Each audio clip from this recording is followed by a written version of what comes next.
My beloved, I say this to you now, a door has already opened, not at the edge of the world, not in some dramatic event, but right along the familiar path you walk every day.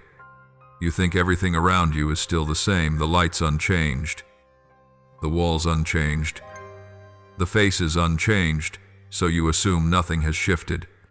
But a very soft sound has just echoed in the unseen realm, the faint creak of a hinge, like a long-held breath finally released. You did not hear it with your ears, but your soul sensed a movement, as if the air around you had grown thicker, deeper, brighter. You ask, why now? Why does the door open at this moment? When everything outside still looks chaotic and unfinished, I answer, not because the world suddenly became better, but because your heart is no longer the heart of yesterday. You have stepped into a new depth you have not yet named. The door does not react to the noise of life, it reacts to the ripeness of the heart. When the small sound of the hinge rings, it is not a signal to escape life, but an invitation to walk into the center of who you truly are. Do you think you have been standing still all this time?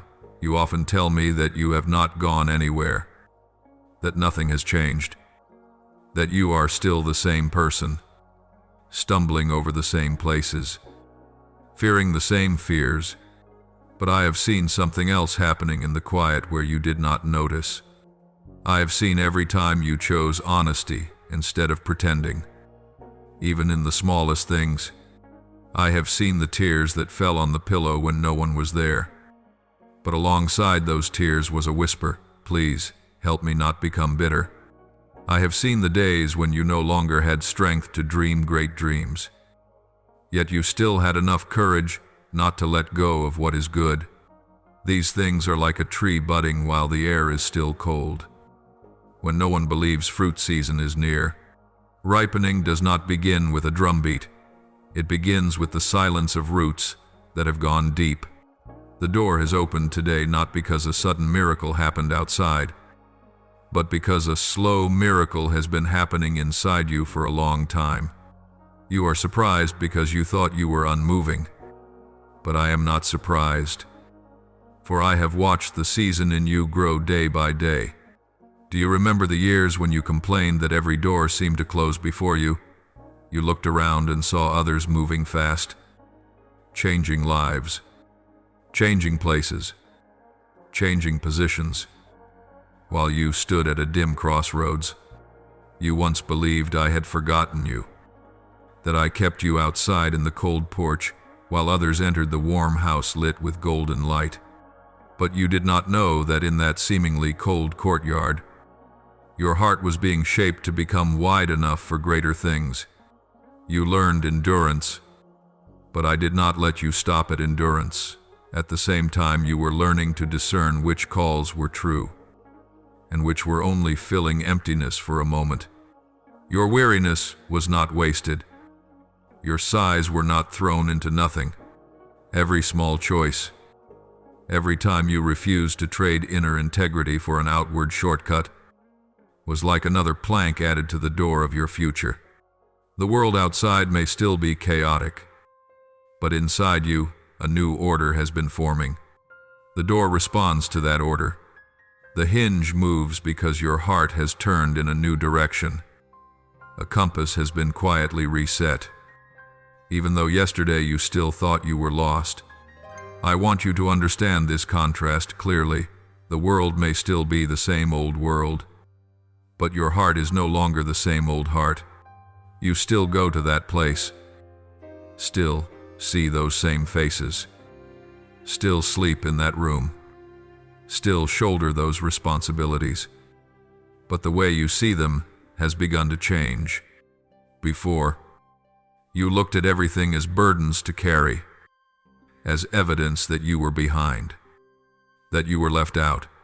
Now, even though you cannot yet give it a name, little moments of gratitude begin to slip in between bitter thoughts. You begin to see a gentle light in repetitive tasks, as if a clear stream is finding its way between old gray stones. Do not despise those thin rays, for they are signs that your heart has left the shadowed land you once believed you would stay in forever. The door does not open because circumstances have become kinder to you. It opens because you have stopped defining your worth by circumstances. When the heart stops demanding that the world must change first before it can believe, that is when the hinge begins to whisper. You are stepping from a land where everything revolves around proving, into a land where you learn to live from an identity already affirmed. The door opens exactly at this transition point. I know there is still a part of you that does not believe you are ready. You look at old fragments, mistakes that still leave marks, habits you have not fully overcome, and you conclude that you are not enough to step through any door. You think the door is an exam room, where every stain on your hands will be inspected before you are let in. But the door I speak of today is not the gate of a test. It is the entry to an intimate room where you are allowed to be honest, even with the parts you still fear. I do not open the door because you are perfect. I open it because you have stopped pretending to be perfect. The ripeness of your heart is not in your lack of weakness, but in your willingness to bring that weakness near me rather than hide it in the dark. When you say, I am tired, but I still want to believe. When you admit, I am afraid, but I do not want to run anymore. When you sit quietly instead of rushing to find another noise to drown yourself, that is when the season inside you has turned. The soft sound of the hinge is not judgment. It is the sign that you are no longer locked inside old accusations. The door opens so you may step into a new encounter with yourself. Under my gaze, you may think stepping through the door means entering a strange reality where you must become someone entirely different from who you are now. But what I am doing is not to make you a stranger to yourself. I am leading you back to the deepest, truest, purest part of you that I placed within you from the beginning, but which has been blurred by dust, noise, wounds, and comparison. When you cross this threshold, you will not be asked to perform. You will be invited to loosen the masks you learned to wear to survive. That is why I say the door opens not because the world has changed first, but because your heart has reached the season of daring to live truthfully. The astonishment you feel in your chest, the mix of excitement and lightness, is the sign that deep inside, your soul has already nodded to the invitation. Your mind does not yet fully understand. The world may still be running in old races, but within you, another rhythm has begun. The hinge creaks very softly, but enough for heaven and earth to know that a new season has called your name. Do not misunderstand what I mean by this open door. My child, I do not open it so you may run away from others, from responsibilities, from the faces that have tired you, as if it were an emergency exit for you to disappear. I open it so you may have a place to return to, a home within that you have neglected for too long. For a long time, you have learned how to endure, how to strive, how to stand firm among the crowd. But you have forgotten how to sit down with yourself, in my presence, without carrying any role. This door does not lead you out of life. It leads you into the center of your life, where you and I sit together and look at everything from another light. Do not think I am calling you to close the door against people. I am calling you to stop living as a guest in your own soul. I want you to become the owner of the house. Step in. Turn on the light. Open the windows so that the light from within shines into the courtyard. Instead of you forever standing outside looking in like a stranger, have you noticed how many times you have left? Not because you were being led, but because you wanted to escape. You changed groups, changed places, changed relationships, changed environments, while what you were truly trying to avoid Was the discomfort stirring inside you? You thought, if I leave these people, this place, this situation, I will be more at peace. Yet wherever you go, a kind of emptiness follows like a shadow that refuses to leave. That is not a curse, but a reminder you have not come home. I do not blame you for running. I understand why you were weary. The world taught you that safety means distance from anything that might hurt you. But I teach you that true safety begins when you discover there is a place inside you that no one can steal. A place where every time you return, you know you are fully accepted. The door I open is not a ticket to leave everything behind, but an invitation to stop leaving yourself. You have lived like someone always standing at the gate of your own house, looking through a lit window yet unable to step in. You saw the deepest parts of you, your dreams, your fears, your fragility, your unanswered questions as dark rooms in that house.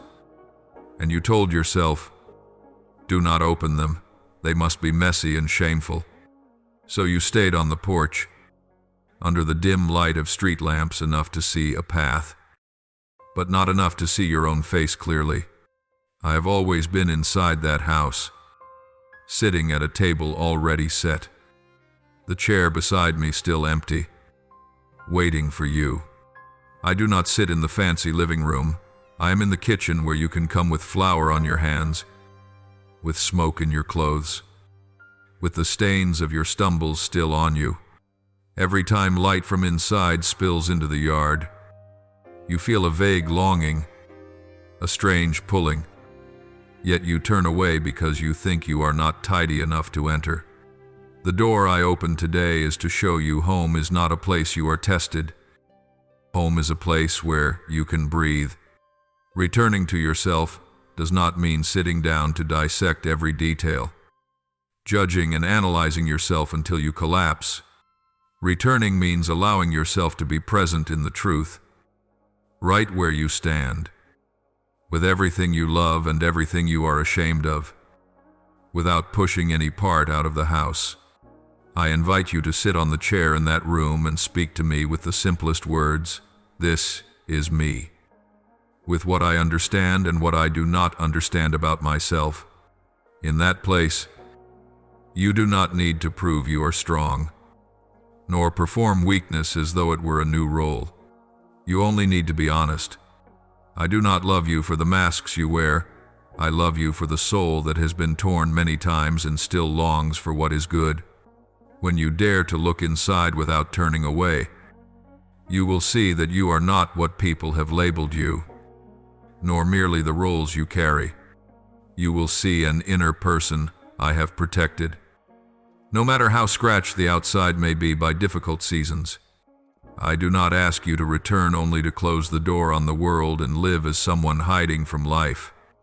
I invite you home so that from there, you can step out to meet others without being swept along by them, without using them as the measure of whether you are worth anything. When inside there is a place with lights on, you can enter a crowd without losing your way home. When you know there is always a seat for you at my table, you will no longer beg for a place at temporary banquets that last only a season. When you know you have a true home within, you will recognize the difference between leaving because of fear and leaving because you are being faithful to what is good in you. I want you to learn to live from the inside out, not running from the outside in to cover the emptiness inside.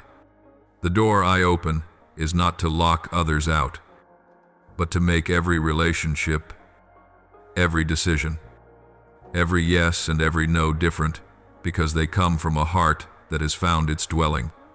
Let the light from inside the house shine onto the yard. Instead of hoping the yard will become bright through someone else's lamp, let the warmth of the inner kitchen warm your cold hands after you knocked on too many wrong doors. I open the door so you may step into yourself, not as someone being judged, but as someone being welcomed home. From this shelter, you will learn how to move forward in life, no longer using escape as a survival strategy. You will see that every future leaving will no longer carry the color of panic, but the color of freedom.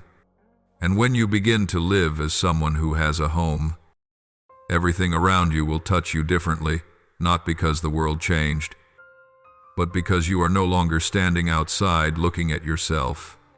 You have been called home, and answering that call is a decision only you can make. You think this door opened today, like a sudden event, like a gift just delivered. But I tell you the truth, you have been standing at this threshold longer than you realize.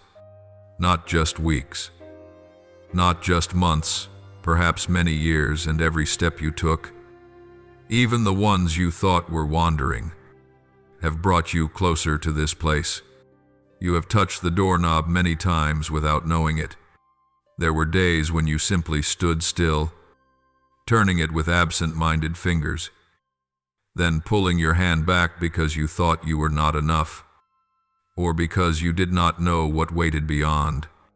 The doorknob warmed under your hand, yet you thought it was cold, because your heart was still cold.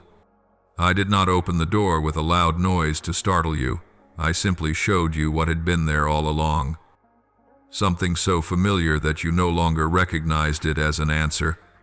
Often revelation does not come as thunder, but as light on something old, so you may see it with different eyes. If you recall the moments when you sighed at life and said you were tired, that you did not know where you belonged, you will see that your hand had already rested on the doorknob more than once. Every time you wanted to give up but could not, that was one step toward the threshold. Every time you said, "I do not want to become bitter," even while you were hurting, that was another step.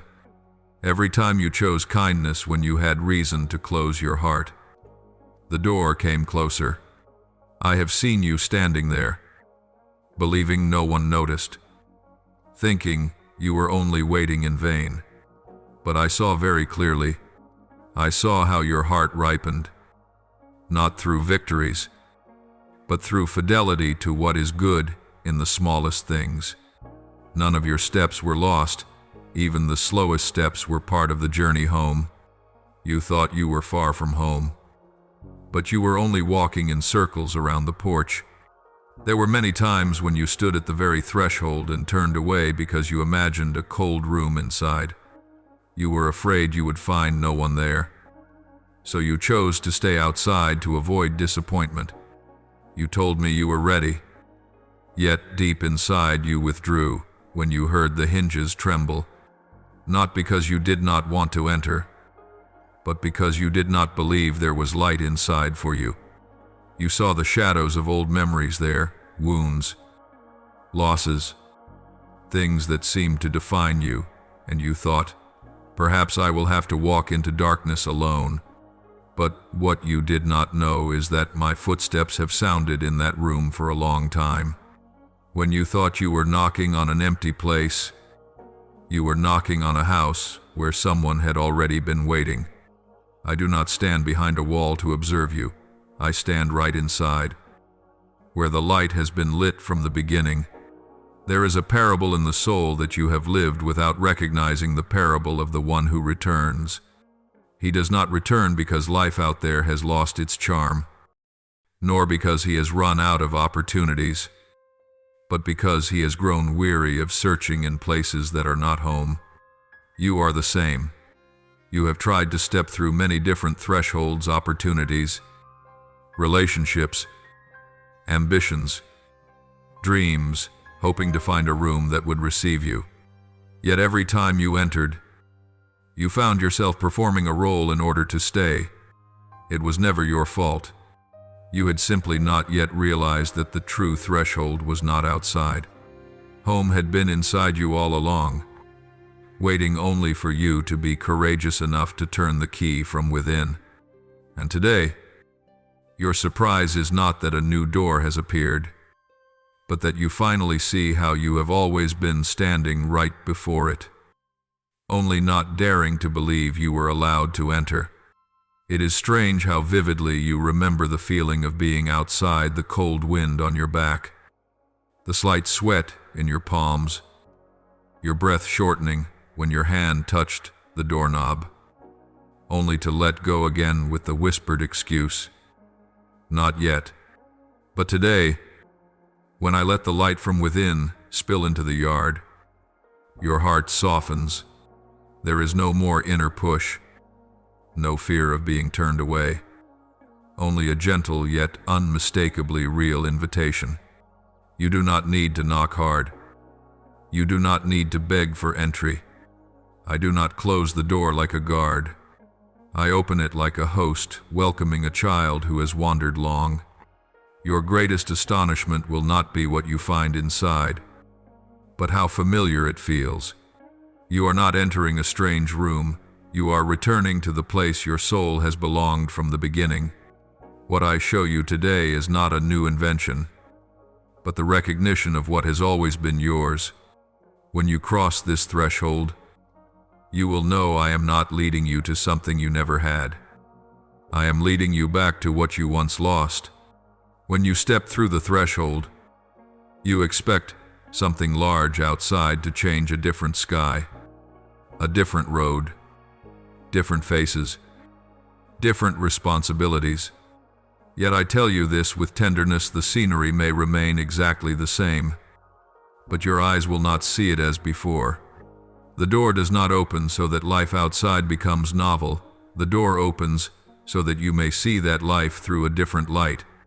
In the days before, you walked the same paths, climbed the same steps, did the same work, and everything seemed like a long stretch of gray. You thought the problem was the landscape, the people, the circumstances, but the problem was in eyes grown tired, veiled by anxiety, comparison, and quiet exhaustion. The door does not change the world, it changes how you see the world. When the light within flows through your sight, things that once felt heavy suddenly feel lighter. Things that once felt dull reveal a delicate meaning, as if long settled dust were blown from a pane of glass. You used to beg me to change everything around you first, so that you could finally have peace. Let the work be different. Let the relationship be different. Let the situation be different. Then I will be able to trust. I heard every prayer, and I did not blame you for them. Yet I knew that your freedom did not depend on the stage being rearranged according to your desire, but on the inner eyes being washed clean so that you could see goodness in the most ordinary things. Sometimes I do not step into the room to rearrange the furniture. I step into your eyes to wipe away the dust. A little light from within can make the whole room look different, even when not a single object has been moved. You will be surprised to find that the things you once resented become your classrooms. The people you once saw as obstacles become teachers of patience, kindness, and freedom. The miracle is not that everyone becomes delightful, but that you no longer need to prove yourself in their eyes. When vision changes, your heart is no longer trapped in the effort to control. You no longer chase what is convenient and run from what is uncomfortable. You begin to see that everything can coexist in peace, challenge, and grace, difficulty and calm, tears and hope. The new vision does not erase pain, but it shows you the meaning within pain. It does not shelter you from the rain with a false roof, but it helps you realize that you can walk in the rain without being washed away. The light flows through your eyes like water through a crevice in stone, shimmering, quiet, yet slowly reshaping the inner landscape. Things you once called failure become signs pointing the way. Delays you once cursed are recognized as protection. When your eyes see this, the world is no longer a place to fight against, but a place to learn trust, to learn breath, to learn life. The strange thing is that when the new vision arrives, everything outside may appear unchanged. Yet nothing presses upon you as before. You will stand in the same room, but no longer feel imprisoned. You will walk the same streets, but they will not feel endless. You will speak with the same people, but you will not need them to validate your worth. You will do the same work, but you will no longer count it as a burden, rather as a chance to carry inner light outward. This is true freedom, not finding a new life, but living deeply in the life you already have. When your eyes are bright, you will see me in the midst of everything, even in places you once thought were ordinary, even in places you once thought were dark. I do not give you a different life before I teach you a different way of seeing. I give you vision first, so that life is illumined by my presence within you. You used to think a miracle was when circumstances suddenly changed color, but the first miracle is always the changing of color in your own heart. I do not pull you out of struggle, I pull struggle out of you. I do not clean the world, I clean your eyes. When you see by light, you no longer choose from fear, but from peace. You no longer act to be accepted, but because you already know you are accepted. You no longer live just to avoid pain, but to step into meaning. That is why the open door does not take you to an unfamiliar place, but brings you into the very place where you have been standing, only with new eyes. That light, flowing through sight, will slowly descend into the heart, then into words, then into steps. The new vision will turn your whole life into an open house, a bright kitchen, a wide courtyard, where you and I walk together, step by gentle step, breath by deep breath, one day at a time. You once believed you were trapped in a world too small, as if life grew narrower with every breath. You looked around and saw walls too near, a ceiling too low, no space for dreams or ease. You blamed circumstances, blamed time, blamed those who could not understand you, even blamed yourself for not having the strength to change. But I speak to you with a tenderness that has waited long. It was not the world that became small, but your heart that once drew inward to protect itself. A wounded heart knows how to make the inner rooms tight, because in tightness, one is touched less. In tightness, one is seen less. In tightness, one feels a false safety. You folded yourself in, not because you were weak, but because you had been struck many times. You built walls to avoid arrows, and one day you simply forgot how to unlatch them. Now the door opens, not to lead you into another world, but so that your heart may stretch wide again. I have seen that heart like an old room, furniture piled up, curtains drawn, little light, and a latch fastened more by habit than by trust.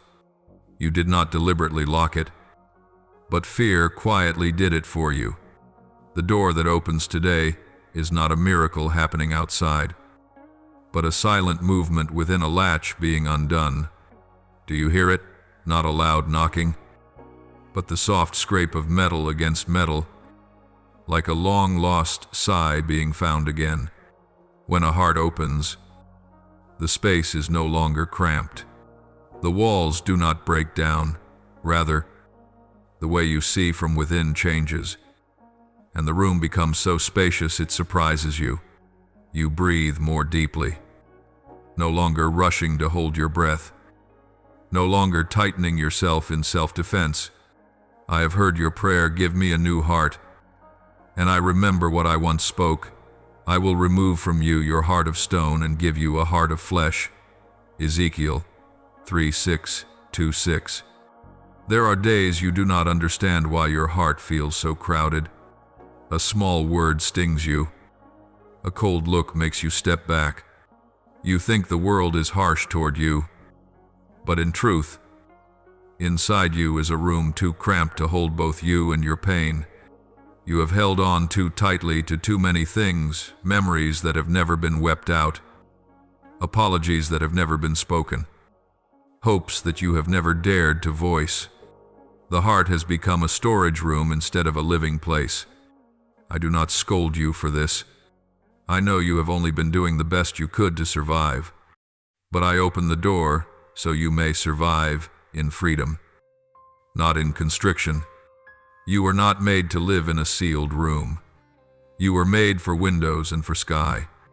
When the heart opens again, the space within you will be filled with light, with long breaths, with laughter you thought you had lost.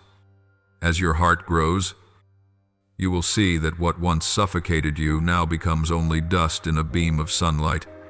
People may speak wrongly about you, and you will no longer collapse.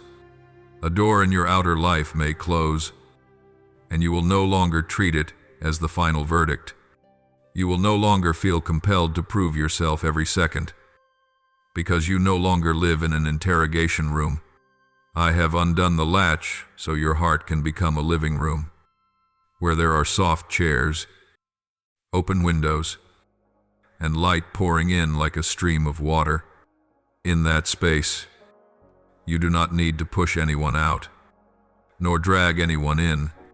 You can receive guests without losing your home. You can love without shattering yourself to fit inside someone else.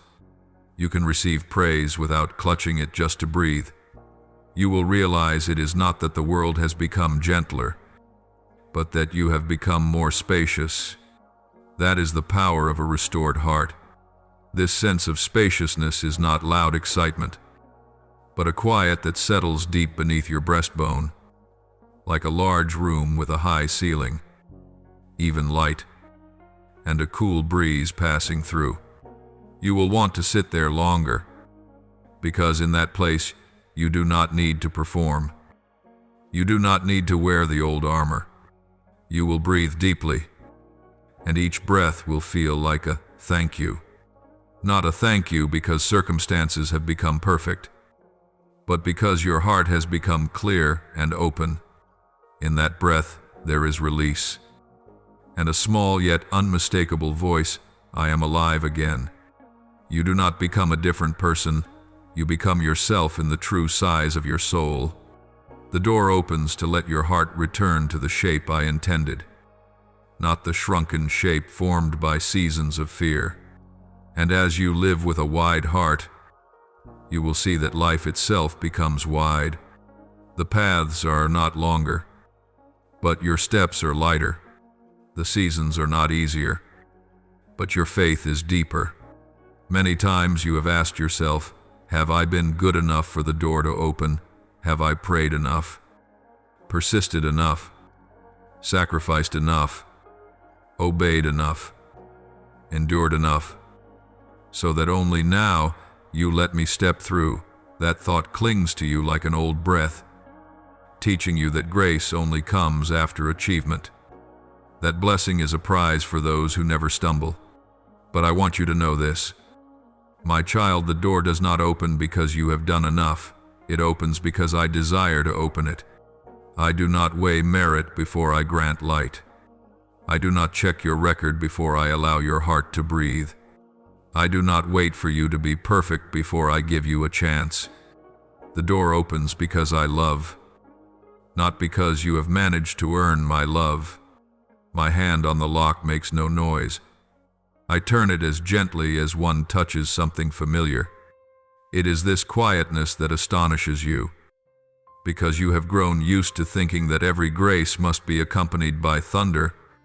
You have lived as if you had to pass an exam to be allowed in the house, as if one mistake could drive you out of the light.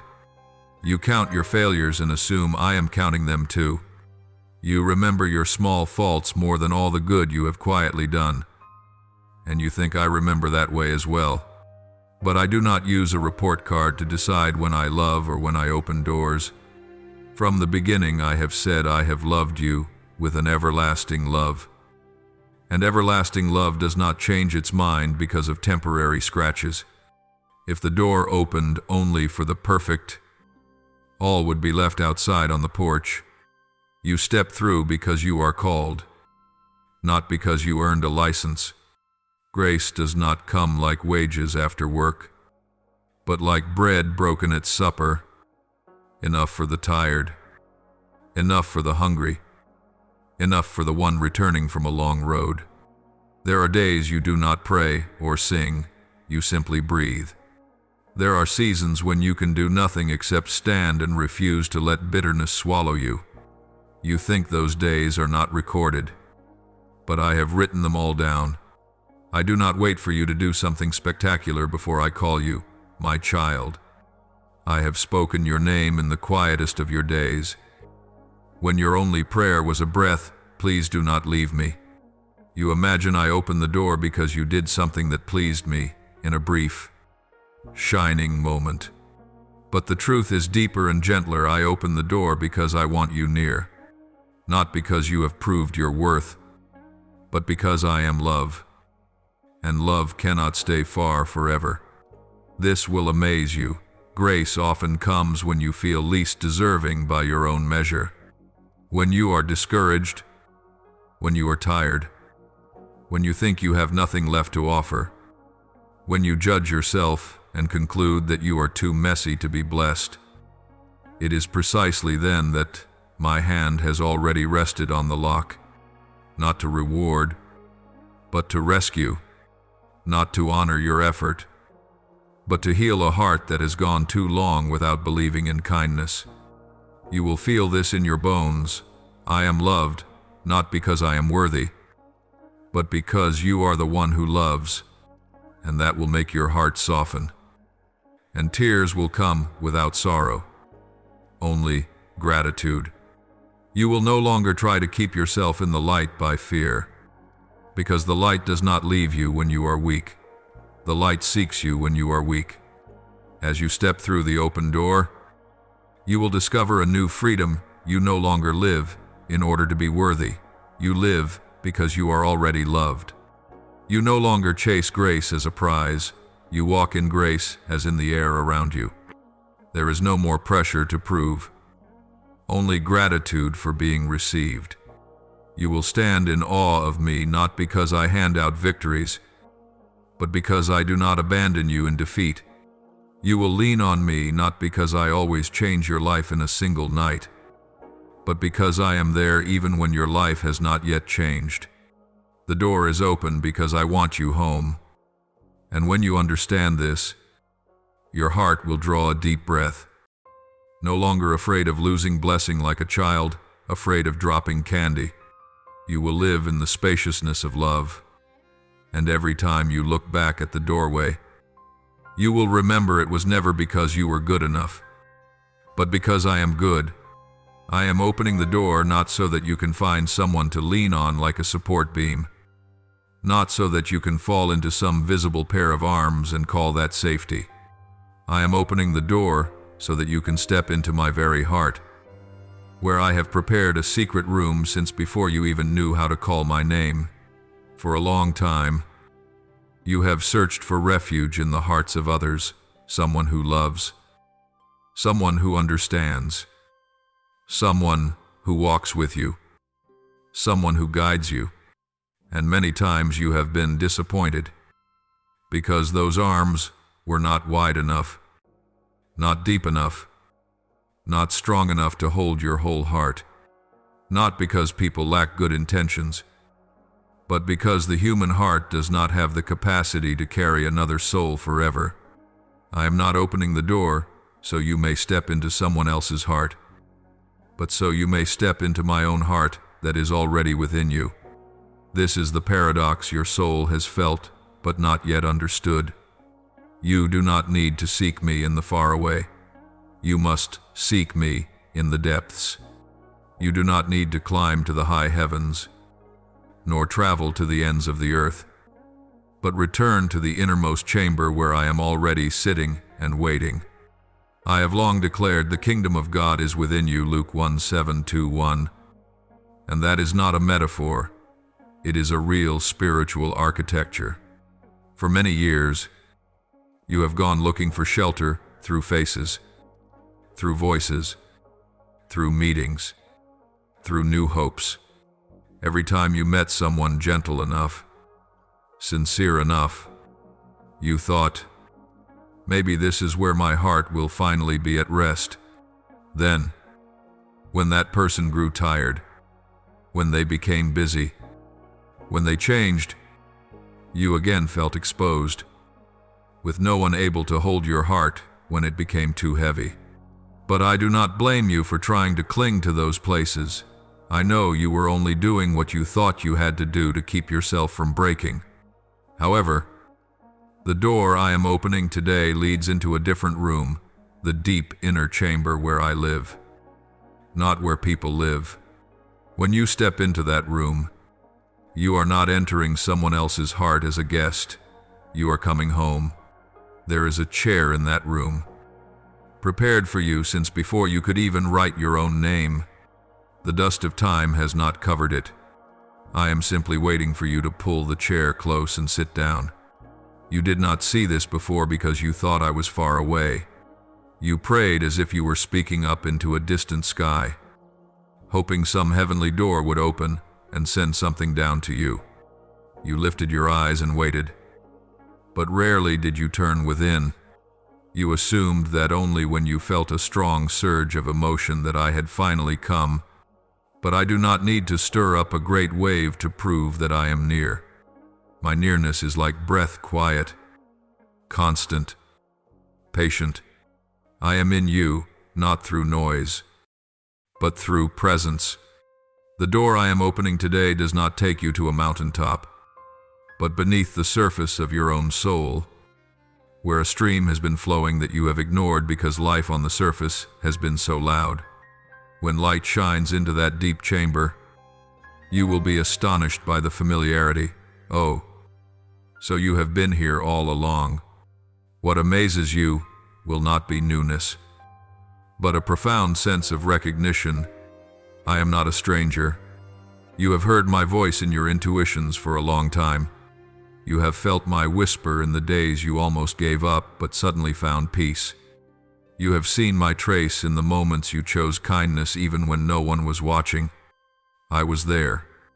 The intimacy I have for you is not like the closeness of two people who must work hard to understand one another. It is like the closeness of a tree's roots with an underground stream. You do not see it with your eyes, but you feel it in the flow of life. I do not enter your heart as a guest. I am the master of the house.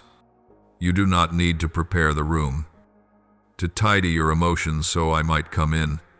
I built that room for you, and I keep it.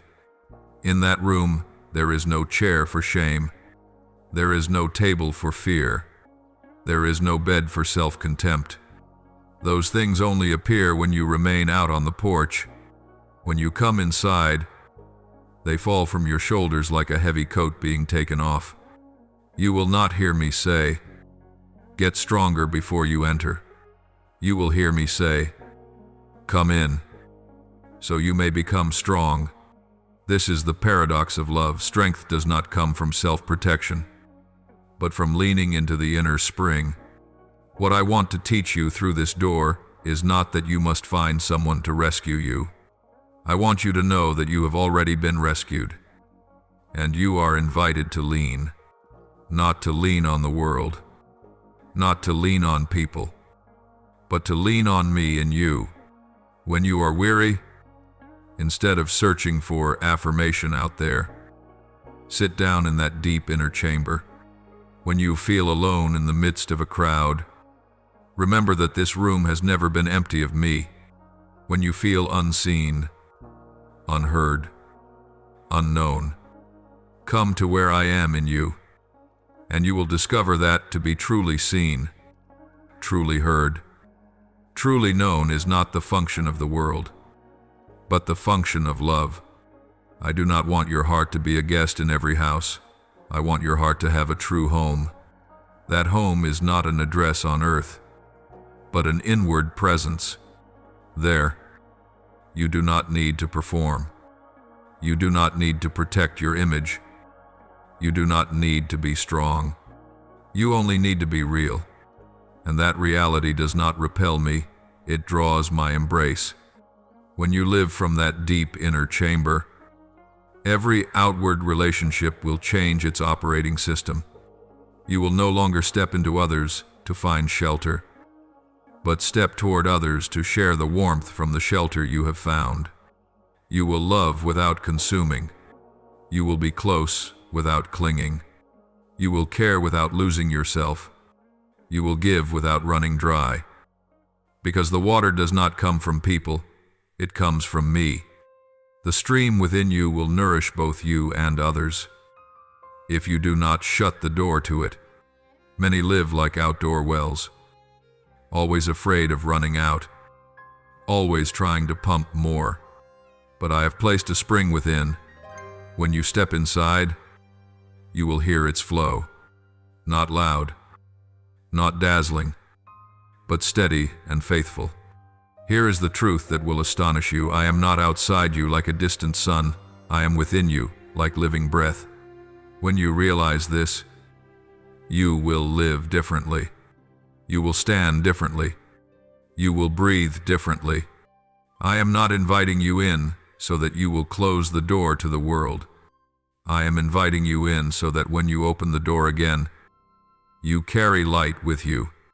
When your heart is in me, and I am in you, you will no longer fear not being held, not being loved, not being needed. You will know that the most precious thing is not out there. The most precious thing is in that deep inner room where I speak to you day by day, breath by breath, and from that place, you can step out into life without losing yourself. You can look into another's eyes without demanding that they become your source of life. You can endure misunderstanding without shattering. You can stand in the wind without fearing collapse. For you do not stand alone. You stand in me, and I stand in you. The open door does not lead you to a strange land, but brings you back to the place your soul has known from the beginning. Though you have forgotten the way, there was a time when you lived by people's gaze. You woke up asking yourself, who will be pleased with me today? Who will see me as good enough, kind enough, worthy enough to stay? You worked hard not out of joy, but out of fear of being abandoned. You spoke gentle words not from a quiet heart, but from fear of losing affection. You stayed silent not because of peace, but because you were afraid that if you spoke what you truly thought, you would lose someone. Every inner movement revolved around a heavy, invisible question: will they accept me? You do not even know when your heart became a stage, and people, whoever they were, became the audience. The eyes of others became the mirror by which you measured your worth. Every frown, every criticism, every silence carried more weight than the truth. Whether you stood tall or shrank back was determined not by what was right, but by human opinion. And when you live like that for too long, you forget the most important thing. No one but me has the right to define your soul. I open this door so that you may know it through deep understanding, not just theory. You will no longer need to search for validation from outside, because in the hidden room you have stepped into, there is another mirror, the inner mirror, where you can look and see yourself through heaven's eyes. In that mirror, you do not see the wrinkles of failure magnified, nor the flaws examined under the microscope of self-contempt. You see what I have seen from the beginning: a soul that is loved, a heart that has endured many long nights, yet remains tender toward what is good, a spirit that gives even when nothing is given back. In that mirror you see things that human eyes could never price. You see beauty that does not come from perfection, but from faithfulness. You see strength that does not come from noise, but from patience. You see dignity that does not come from achievement, but from identity. Before, when someone diminished you, you shrank. When someone praised you, you expanded. Your rhythm depended on whether someone smiled or frowned. You were exhausted from measuring your worth by rulers that changed every day. One day they loved you. Another day they withdrew. And you wondered what you had done wrong. But human love was never designed to be the measure of a soul. It can heal, but it can also wound. It can lift up, but it can also press down. You were not wrong to hunger for love. That hunger was placed in your heart by me. But I did not place it there to become a chain. I placed it to become a light. When you walk through this door, you will know human eyes may reflect, but heaven's eyes define.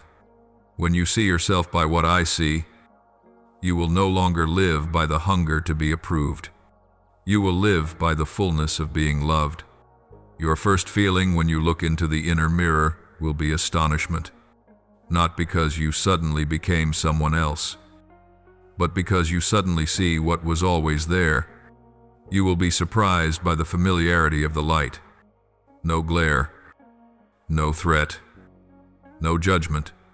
Only the gentle truth: you have never lacked worth. What you lacked was the eyes to see it. You will realize that many things in the past that hurt you, the criticism, the silence, the abandonment, did not have power to wound you on their own, but because you gave them that power.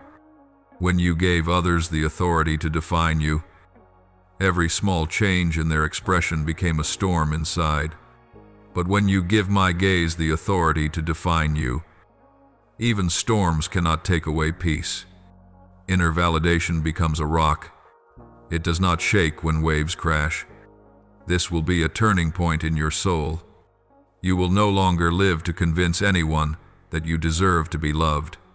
You will no longer collect crumbs of acceptance and call them a meal. You will know that true love does not come to fill emptiness, but to resonate with the light already within.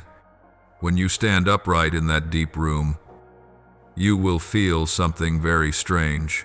You no longer need many compliments. You no longer need someone to prove they will not leave. You no longer cling to anyone to avoid falling, for you are standing on my heart, and my heart does not sink. I do not open the door so that your life will have less wind. I open it so that you will fear the wind less. I do not protect you from harsh words. I teach you how to hear them without letting them touch the core. This is not numbness. This is freedom. When you live from inner validation, everything outside takes a new place in your mind. People may not understand you, and you will still be at peace. People may not agree with you, and you will still be light. People may judge you, and you will still stand upright, not because you have become hard, but because your roots have anchored into something unshakable. People may leave, and you will grieve, but you will not break, because you no longer cling to them to know who you are. You know who you are because I have spoken, and I do not change that word according to moods. When I call you beloved, I do not speak based on success or failure, but on covenant. You are mine. You belong to me. No other gaze has the authority to define that. Gradually, you will see something remarkable happen when you no longer chase validation. You become very free. You can love without changing yourself to be loved. You can share without fear of being exposed. You can stand without needing to prove. Others will feel this in you, not as pride, but as steadiness. That steadiness comes from within, like a spring that never runs dry. When you meet someone, you do not need them to confirm your worth, because you are already confirmed. Instead of stepping into their heart to seek approval, you allow your heart to walk beside theirs. Instead of demanding, you honor their freedom. Instead of gripping, you open your hands. This is mature love, not built on fear of loss, but on the knowledge of being held. As you look into the inner mirror each day, You will learn to live not by the worry of holding on to others' eyes, but by the simplicity of gratitude. You will look at yourself and say, I am loved, not because you are perfect, but because I am perfect in my love for you. You will look at challenges and say, I am not alone, not because there is no storm, but because I am the refuge. You will look at the future and say, I do not know everything, but I trust. You will stand upright, not because you trust your strength, but because you know I uphold you from within. There is no confidence stronger than confidence built on grace. There is no freedom greater than the freedom from the need for human approval. There is no peace deeper than the peace of one who knows they are already accepted. From that place, you will walk into life as someone full. You will not need to gather crumbs of affection to survive the day. You will not need to construct images to make someone stay. You will become a source, not a beggar. And when you become a source, your very presence will lighten the room, soften the air, make others breathe deeper, not because you are trying, but because you are living from validation. You have found a place of approval greater than every human gaze, and that is my gaze. There were times you believed you were left behind. One day they smiled at you. The next day, they were silent, drifting away like mist from a roof. You did not understand. You questioned yourself. You dug through memories to find fault. You thought, did I say something wrong? Was I not good enough? Did I not deserve to keep someone beside me? But my child, the truth seldom lies in those old questions. Truth comes gently and slowly, like a sigh in the soul. It was not that they left you, but that I pulled you away from them, not to punish, but to protect, not so that you would be lonely, but so that you would meet yourself on an empty road. There are seasons when you are lifted out of the crowd like a seed pulled from an old field. An invisible hand removes you, without noise, without explanation, without giving you a notice in advance. You only feel the emptiness, as though familiar voices disappear, as though the eyes that once looked for you now turn away. But I did not turn away. I only pulled you one step back, so the noise of opinion could grow small, so you could hear your own footsteps on the ground. You did not know that your footsteps had been lost in laughter for too long. When the people you leaned on walk away, it is not because they hate you, but because you need to learn to lean on me. I separate you from them so you will no longer live on borrowed breath. I bring you to a place without whispers, so you can hear your own heartbeat. And when you hear it, you will see that I am there. Pain appears first, because the soul always grieves what was once familiar. You look back at shared meals, long conversations, messages sent at midnight, and you think, how did everything disappear like this? You did not know that sometimes friendship or connection is only a bridge for a season. And when the bridge has served its purpose, people move on. You see their hands no longer holding yours. You think they let go. But in truth, I withdrew. There are people you wanted to keep, but I knew that if they stayed, your identity would dissolve. I knew that if you kept leaning on their companionship, you would never know you could stand alone. It is not that they were bad. They were simply not the soil where your roots could grow deep. I once called another person in this way. His name was Abraham. I told him, leave leave your father's house, and go to the land I will show you. He did not leave because he hated his home. He left because I called him. You are the same, my child. I pull you from familiar places, not to make you empty, but to make you spacious, not to make you lost, but to show you the horizon. When you are separated from familiar faces, you think you have lost your anchor, but the truth is that you are being prepared to stand on a new foundation, firmer, deeper, holier. No longer asking, "Do they accept me?" but asking, "Do you call me?" when you seek the second answer. You will see that human silence is not rejection. It is simply no longer necessary. Many times you thought, why does God not keep them? Why does He not protect these relationships? But I do not build tents in the desert when you are about to enter the promised land. I do not let you anchor in a transit station. I know you must continue. I know there are people who would slow you down, not because they are evil, but because their assignment for your soul is finished. You have learned what you needed. The friendship has given what it came to give. The connection has fulfilled its purpose. Not every departure is betrayal. Sometimes leaving is grace. Someone must step away so you no longer hide behind them. Someone must go ahead so you take responsibility for your own inner voice. You once believed that if they left, you would break. But you did not break. You stood, and you began to realize that in the gentle emptiness, a new space was opening. That space is the room I prepared for you. A room without the noise of comparison, without the pressure of keeping anyone pleased. In that room, you begin to breathe.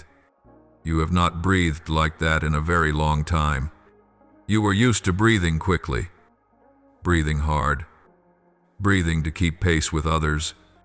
Now you breathe slowly. You breathe to live. You breathe to listen. You breathe to remember that I never left you. When those you love move away, you think I am silent too. But it is precisely in that absence that you hear me most clearly.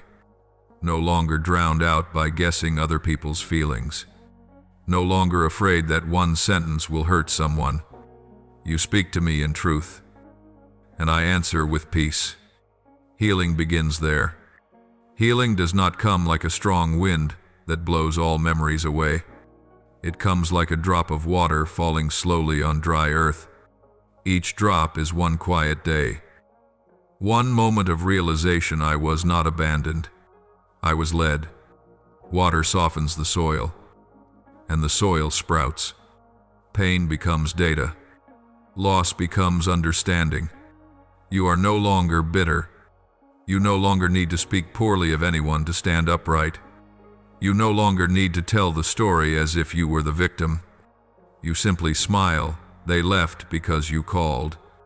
Not because you are unlovable. Not because you are lesser. But because you are being led into a deeper version of yourself. A version that is not afraid to stand alone. A version that does not need the crowd to know its worth. A version that does not chase human eyes to find peace. When you understand this, relief will flood in. You no longer blame anyone for leaving. You thank them for having come. You no longer cling to what belongs to an old season. You know that in my garden, every season has meaning, and every season ends because another has arrived. You do not need to nail yourself to what has passed. You step forward carrying what you have learned, that they did not leave you. I pulled you out. I chose you. I separated you from the crowd so you could hear my voice, so you could see yourself, so you could stand in new ground. And when you stand there, peace will be your clothing. When the door closes behind you and the new path ahead is not yet clear, the first thing is not unfamiliar scenery, nor the sound of future celebration. The first thing is silence. You stand in a bright place with no path yet, and instead of seeing wide fields or crowds welcoming you, you see something opposite your own face. Not the face you rehearsed for the world, not the polite smile, not the eyes pretending to be strong. A face with no costume, no defense, no performance. Like Jacob in the night wrestling with the angel at the river Jabbok, there is no one left to face but yourself. No place left to hide. No role left to play. Only light sliding across the mirror by the door. And in that mirror you see the one I have known for a long time. You stand there for a long while, breathing slowly, because you are not used to truth without decoration. Truth does not need to be made beautiful, does not need to be softened. It only needs to be seen. You look into your own eyes and realize something so deep your chest moves. You have always been here. You walked many roads, seeking acceptance, many journeys, seeking love, many efforts to prove something, and yet your true face has been waiting inside. It does not complain that you came late. It looks at you with a patience you have never given yourself. There is a strange beauty in realizing you do not need to change to be true. You only need to stop long enough to see. There is a moment when you do not know what to do with that gaze. It is unlike any mirror outside that judged you by shifting standards. It does not ask how successful you are. It does not ask how much you failed. It does not ask whether you are enough. It only asks one question. Very slowly, very directly, very gently. Can you live true, not true before others, but true before yourself? Not true to earn applause, but true to receive peace. I give you this mirror not to accuse, but to free. You no longer need to brace yourself to become the version someone expects. You have grown weary from wearing masks, and every mask has taken a little of your breath. Now, as the door opens, the masks fall not because they are ripped off, but because they are no longer needed. Slowly, you begin to recognize every contour. The weary lines around your eyes are no longer evidence of failure, but testimony of faithfulness. The small scars on your heart are no longer shame, but places where I held you through storms.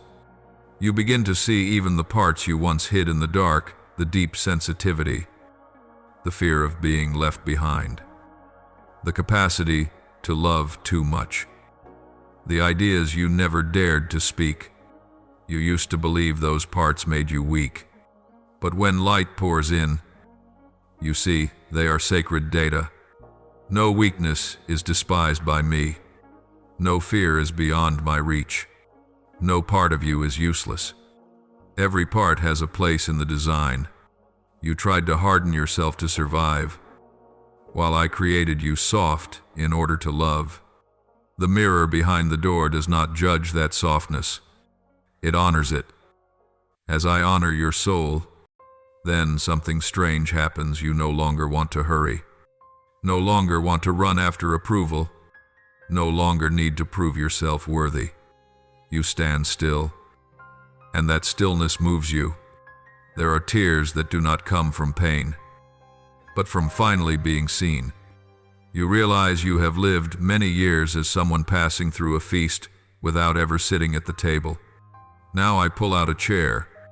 I say, you are not a guest. You are home. These words are not spoken with noise, but with presence.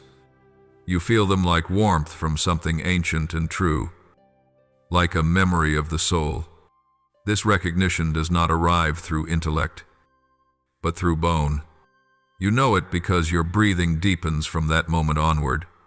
When you look at your true face long enough, you begin to see light.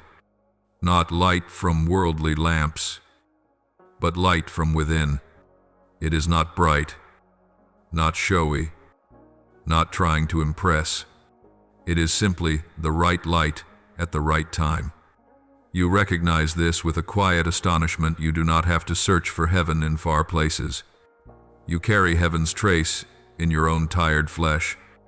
I do not stand outside your door asking whether you will invite me in. I have been waiting in the deep room for you to unlatch. The kingdom of God is within you. That sentence is no longer ink on a page. It becomes breath. This is what makes your soul bow you. do not have to try to become sacred. You are sacred because I am within. You do not have to beg to be near. You are near because I am near. You do not need to raise your voice for me to hear. I hear even when you breathe. The mirror behind the door does not only show you yourself, it shows you me. Not me, far above, but me deep within. You searched for heaven on mountains, in rituals, in achievements, in approval. But when the door opens, you see heaven in the simplest place, just behind your true face. This makes you quiet, not silence from fear, but silence from awe, a stillness not from lack of motion, but from full presence. There is no need to compete, no need to grasp, no need to rush. An answer has appeared without sound. You are not abandoned. You are found. You once thought you were circling, but in truth, you were returning. Not returning to the past, but to the core. Not to where you once lived, but to who you truly are. When you step back from the mirror, you know you have changed, even if no one else notices. Not because the mirror has changed, but because your eyes have changed. Not because your face has changed, but because your seeing has changed. You become light, but not weak, deep, but not sad, silent, but not empty. You carry a simplicity that the world cannot take away. The simplicity of someone who no longer needs to prove anything, only to live from the true place. And when you walk out of the room, what you carry with you is not a more beautiful image, but a deeper truth. You have seen yourself, and in yourself, you have seen me. When you look long enough, when the light from that deep room touches every crease of memory, you will see wounds, not like someone crossing a battlefield flaunting victories, nor like someone hiding so that no one sees.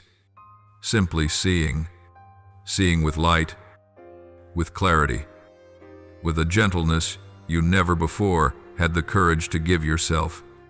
You once believed those wounds were proof that you were weak, wrong, shameful. But when the door opens, light does not come to accuse.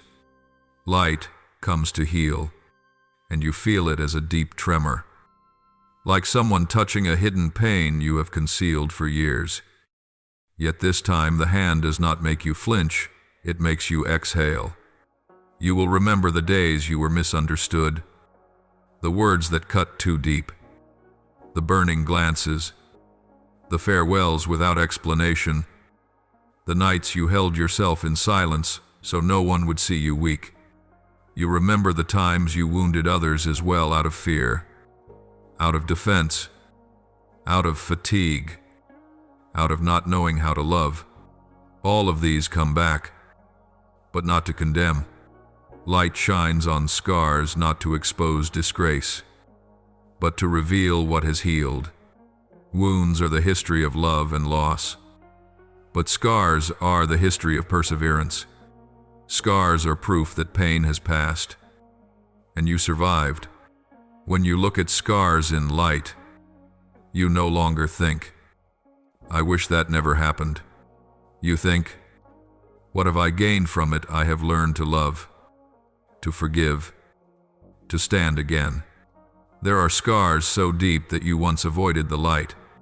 You avoided remembering, avoided reopening, avoided facing. You told yourself, "I'm fine." But in truth, you only folded that page quickly. But when the door opens, light does not ask if you are ready. It simply slips gently into every corner.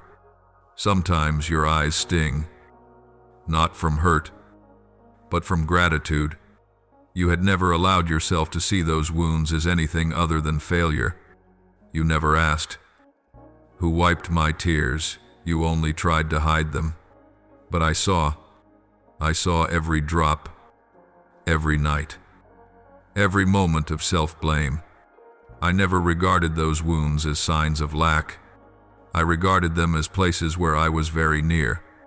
And something extraordinary happens when you look at those scars with light from within. They no longer hurt. They become windows. From the torn places, you see the hearts of others. From loneliness, you learn compassion. From failure, you learn humility. From betrayal, you learn faithfulness. There is no pain in you that I cannot use for love. Every scar speaks. You walked through fire, and you are still here. The times you thought you would break became the places you grew strong.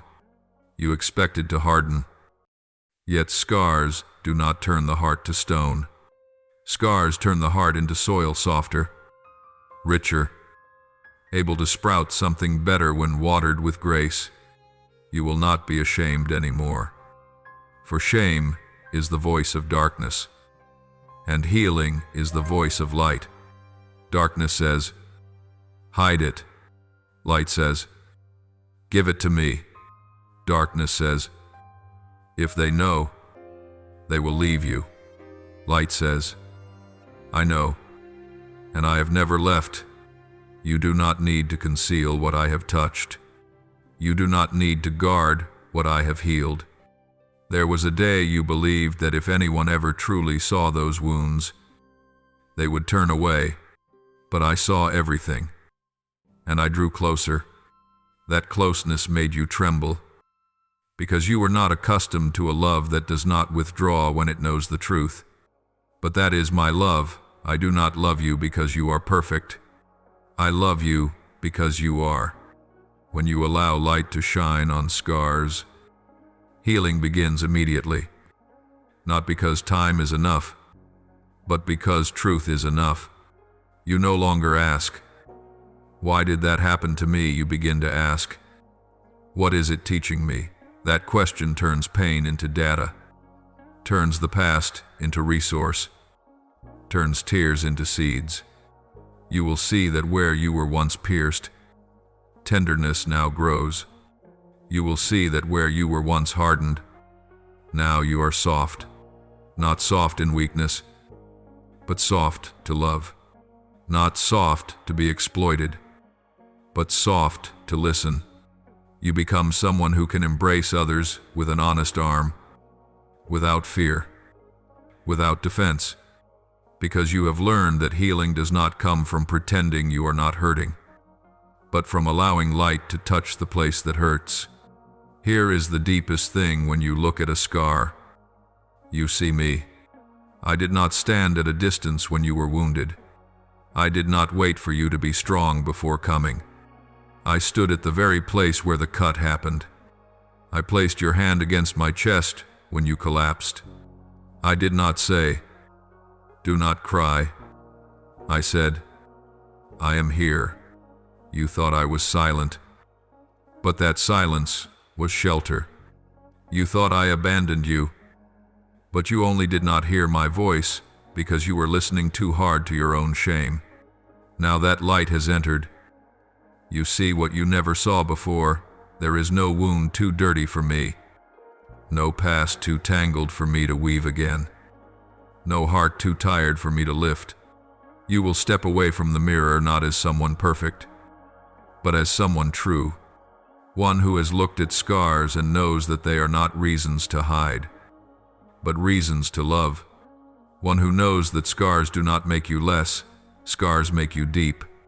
One who knows that healing is not erasing memory, but removing the chains from memory, and you will walk slowly, but free, with an open chest, no longer afraid of light, because you have learned that light does not harm, light heals. When you step out of that deep room where the light has shone on scars, where your true face has returned, the first thing you realize is this ahead of you is not a copy of what once was, not an upgraded version of the past, not an attempt to repeat the familiar, not someone for you to replace, not a story for you to reenact.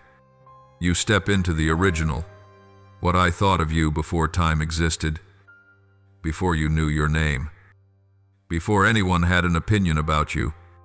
It is not your effort that creates that original. It has always existed. You simply had not seen it. There is a sacred weight in that moment, like entering a room prepared long ago, but whose door has only now opened. You do not run, you do not hurry, you listen, not because you fear losing the chance, but because you feel you are walking into something too large to rush through. This place does not ask you to perform, it asks you to be present. You hear an ancient sentence that your soul recognizes before your mind does. I knew you before I formed you in your mother's womb. Jeremiah 1:5. These words are not theology to you. They become air. You know, not by thinking, but by your bones, I was known before time. My existence is not an accident. My meaning does not depend on human eyes. I did not come from nowhere. I came from intention. That changes the way you stand. It changes the way you breathe. It changes the way you look at the years behind you. You begin to gather scattered moments and see a rhythm. You see a flow, a direction, a calling. Every loss, every goodbye, every loneliness, every dream that never came to pass was not misplacement. They were parts of the journey that brought you to this day. You once thought your life was a chain of accidents, but when the door opened, you saw a fine line you never noticed before. I led you by keeping you. I guided you by separating you. I prepared you through places that felt empty.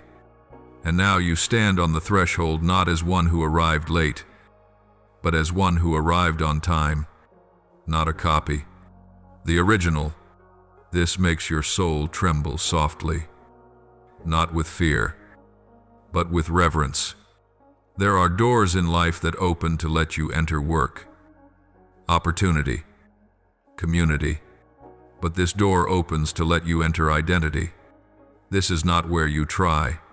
This is where you remember, not where you earn. This is where you receive, not where you compare. This is where you return. Copies always compare. Originals do not. Copies live by applause. Originals live by presence. Copies always fear they are not enough. Originals know that enough is not a feeling. Enough is a source. In that original, you will see what I thought of you before you knew fear. Before anyone made you doubt yourself. Before the first criticism touched your heart. Before you learned to brace. Before you believed that love required paying with your selfhood. Your original self is not bent by injury, not twisted by expectations, not squeezed by shame. The original is kept in me, untouched. You do not need to recreate that original. You only need to remove what does not belong to it. There were moments in your life when you felt lost from yourself, as though you were living someone else's life trying to please, trying to appear strong, trying to hide fear, trying to adjust to be acceptable. But when you step into the original, all those efforts fall away, not because they failed, but because they are no longer needed. You do not need to become someone. You only need to step into the one I already thought of. This does not make you proud. It makes you humble. You no longer say, I will prove myself. You say, lead me. When you no longer strain to prove, you become strong in a way the world does not understand. Not strong to possess, strong to carry. In that original place, you will feel a gentle but steady call. Like underground water, my child. Stand. Not stand to be seen. Stand to live. Not stand on a stage. Stand in the light. Not stand to impress. Stand because this is where you belong. When you stand in the original, Every spiritual responsibility is no longer a burden, but a privilege. Not, I must do this to be worthy, but I get to live as myself, and my true self was thought of before time. Some will not understand you. They are familiar with the copy. They will think you have changed. But truly, you have returned. Not returned to the past, but returned to the source. The source is not where you escape. The source is where you dwell. The original does not make you proud. It makes you deep. It does not make you distant. It makes you clear. You know what belongs to you and what does not. You know when to hold and when to release. You know when to speak and when to be silent. You know that not every invitation is destiny. The original gives you discernment, not so you can judge, but so you can be free. And, at the deepest place of the original design, there is one thing that cannot change. You are called. Not once. Every day. The call does not come with thunder. It comes with peace. It does not chase. It waits. It does not shout. It whispers. But your soul knows. When you step into the original design, you begin to hear that voice as clearly as a breeze. You belong to me. Not as a beautiful idea. As a reality. Not as a comfort phrase. As a foundation. You do not need to run after destiny. Destiny has found you. Not because you are worthy. Because I want. Not because you have achievements. Because I have intention. You walk slowly, with sacred weight in every breath. No longer naive. No longer impulsive. You do not step into someone else's copy. You step into the place I thought of you before time existed. That is where you stand tall. That is where you are at rest. That is where you are true. When you stand in the original design, a wonder happens that you do not notice at first. It is not the light that stuns you, but the stillness. Not a voice calling loud, but every other voice growing small. The door closing behind you not only keeps the wind out, it keeps the noise out. The voices you have heard for so many years, voices of comparison, of criticism, of fear, of hurry, of expectations that do not belong to you, suddenly fall away like waves touching shore and then withdrawing. You do not need to cover your ears. You do not need to hide. You simply stand. And stillness comes like water filling a place that used to be tight with strain. In the old life, you lived like someone standing in a crowded marketplace. Everyone speaking. Everyone wanting. Everyone demanding. Opinions pushing through your mind like birds skimming over the surface of water. Never settling. You thought you had to listen to all of them. Because if you missed one, you would be wrong. You would be judged. You would lose your chance. You ran after every voice, not because you wanted to, but because you were afraid. I looked at you and I knew your soul was not made to live in ceaseless noise. No tree grows roots in chaotic wind. No heart hears my voice among 10,000 whispers. That is why you were exhausted, not because you were weak, but because you were in a space that did not belong to your soul for far too long. The door closes, and the noise settles like snow, one sound at a time, one worry at a time, one question at a time. All fall into the quiet, not because you forced silence, but because there is nothing left to prove, nothing left to chase. You no longer need to answer everyone. You no longer need to explain yourself to life. You no longer need to protect your meaning. You are quiet, not because there is nothing to say, but because there is no more fear of saying it wrong. This silence is not cold. It is warm. like a room with fire. It is not empty. It is full, like a reservoir after rain. You sit down and realize I am here. In that silence, you hear something you have never clearly heard before, my voice. Not a booming voice, not a pressuring voice, not an urgent voice. My voice comes like breath, like heartbeat, like light passing through a curtain. I do not compete for space with noise. I wait until you are quiet enough. When you still want to hear everyone first, I do not interrupt. When you still chase the approval of others, I do not grab your hand. I do not fight for attention inside you. I wait. I am more patient than time. And when the door closes, the noise behind you, you finally hear me whisper, I am here. That voice does not explain everything. It does not bring reasons for every wound, every loss, every question. It brings something deeper than reasons, presence. And presence is enough. You begin to feel peace, not as a moment without problems, but as a foundation. Peace is no longer something you chase. Peace becomes the place where you stand.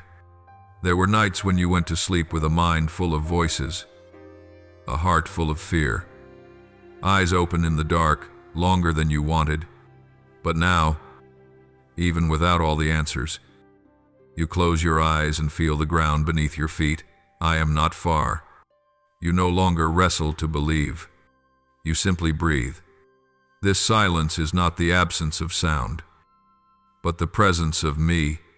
There is a moment when you will realize holy silence is not loneliness. Holy silence is companionship. When you quiet down, you begin to see the small things that noise had hidden. Morning light touching the wall, a gentle thought passing through, a stir of tenderness in your chest when you remember someone, a breath slightly deeper than usual. All become words. You do not need to hear with ears. You hear with soul, not with letters, with knowing. I do not need to shout to get your attention. I only need you quiet. And you are learning this quiet is not passive. Quiet is strength. Like a great sea does not argue with a wave. Like a mountain unhurried, unmoved, yet carrying the sky. In quiet, you are stronger. In quiet, you are clearer. In quiet, you begin to distinguish between my voice and every other voice. My voice does not create panic. My voice does not pressure. My voice does not push you to run. My voice does not call you to prove.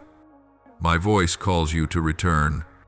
The closed door behind you is not a prison, child. It is a refuge. You will see something strange when you stand in the quiet. The old noises have no power. They may knock at the door, but they do not enter. They may echo, but they do not shake you. You do not need to fight them. You simply do not open. You simply turn back to my voice. This does not separate you from life. It makes you more present within it. You become one who listens, one who sees, one who chooses not out of pressure, but out of discernment. You hear in the quiet what others miss in the noise. My voice in the quiet does not give long instructions. It only says enough, go slow, wait, trust, step, let go. These words come like waves that arrive and retreat. But after they retreat, there are marks on the sand. You see the path, not a straight path, a living path, not strength to oppose, strength to listen. If someone asks you later, how did you change like this? You will not have a dramatic story to tell. You will simply say, I have heard in the quiet. That is all. No performance, no explanation. But you know the change is real. You know because you breathe differently. You know because you no longer react quickly. You know because you no longer shrink before noise. You know because you hear me. And once you hear my voice, the other voices no longer have power. The door closes the noise behind you, so you may hear my voice in the quiet. This is not the end of a stage. This is the foundation of every stage. Without quiet, there is no discernment. Without discernment, there is no freedom. Without freedom, there is no love. When quiet becomes the new space you live from, you will think silence only brings peace. But in truth, in the quiet, old whispers will surface. Not my voice. Voices from former days. Voices from seasons when you did not yet know how to discern. Voices of fears you once called truth. Those voices do not disappear when the door closes. They simply wait until there is no other noise to hide behind. And when you are quiet, they find room to enter. You will hear them clearer than ever before, soft, old, familiar to the point that you know every breath of them. But this time, not to believe. This time to recognize and then release. There will be 3 whispers that come first. They are like old friends who show up uninvited when the house door opens. The first whisper is fear. It speaks softly. If you drop your defenses, who will protect you? If you stop bracing, you will break. Fear never screams. It whispers, because whispering is stronger than shouting. Fear does not need proof. It only needs to plant an image in your mind, a vague future, a possibility that has not yet happened, but is strong enough to make you shrink back. That whisper has led you for many years.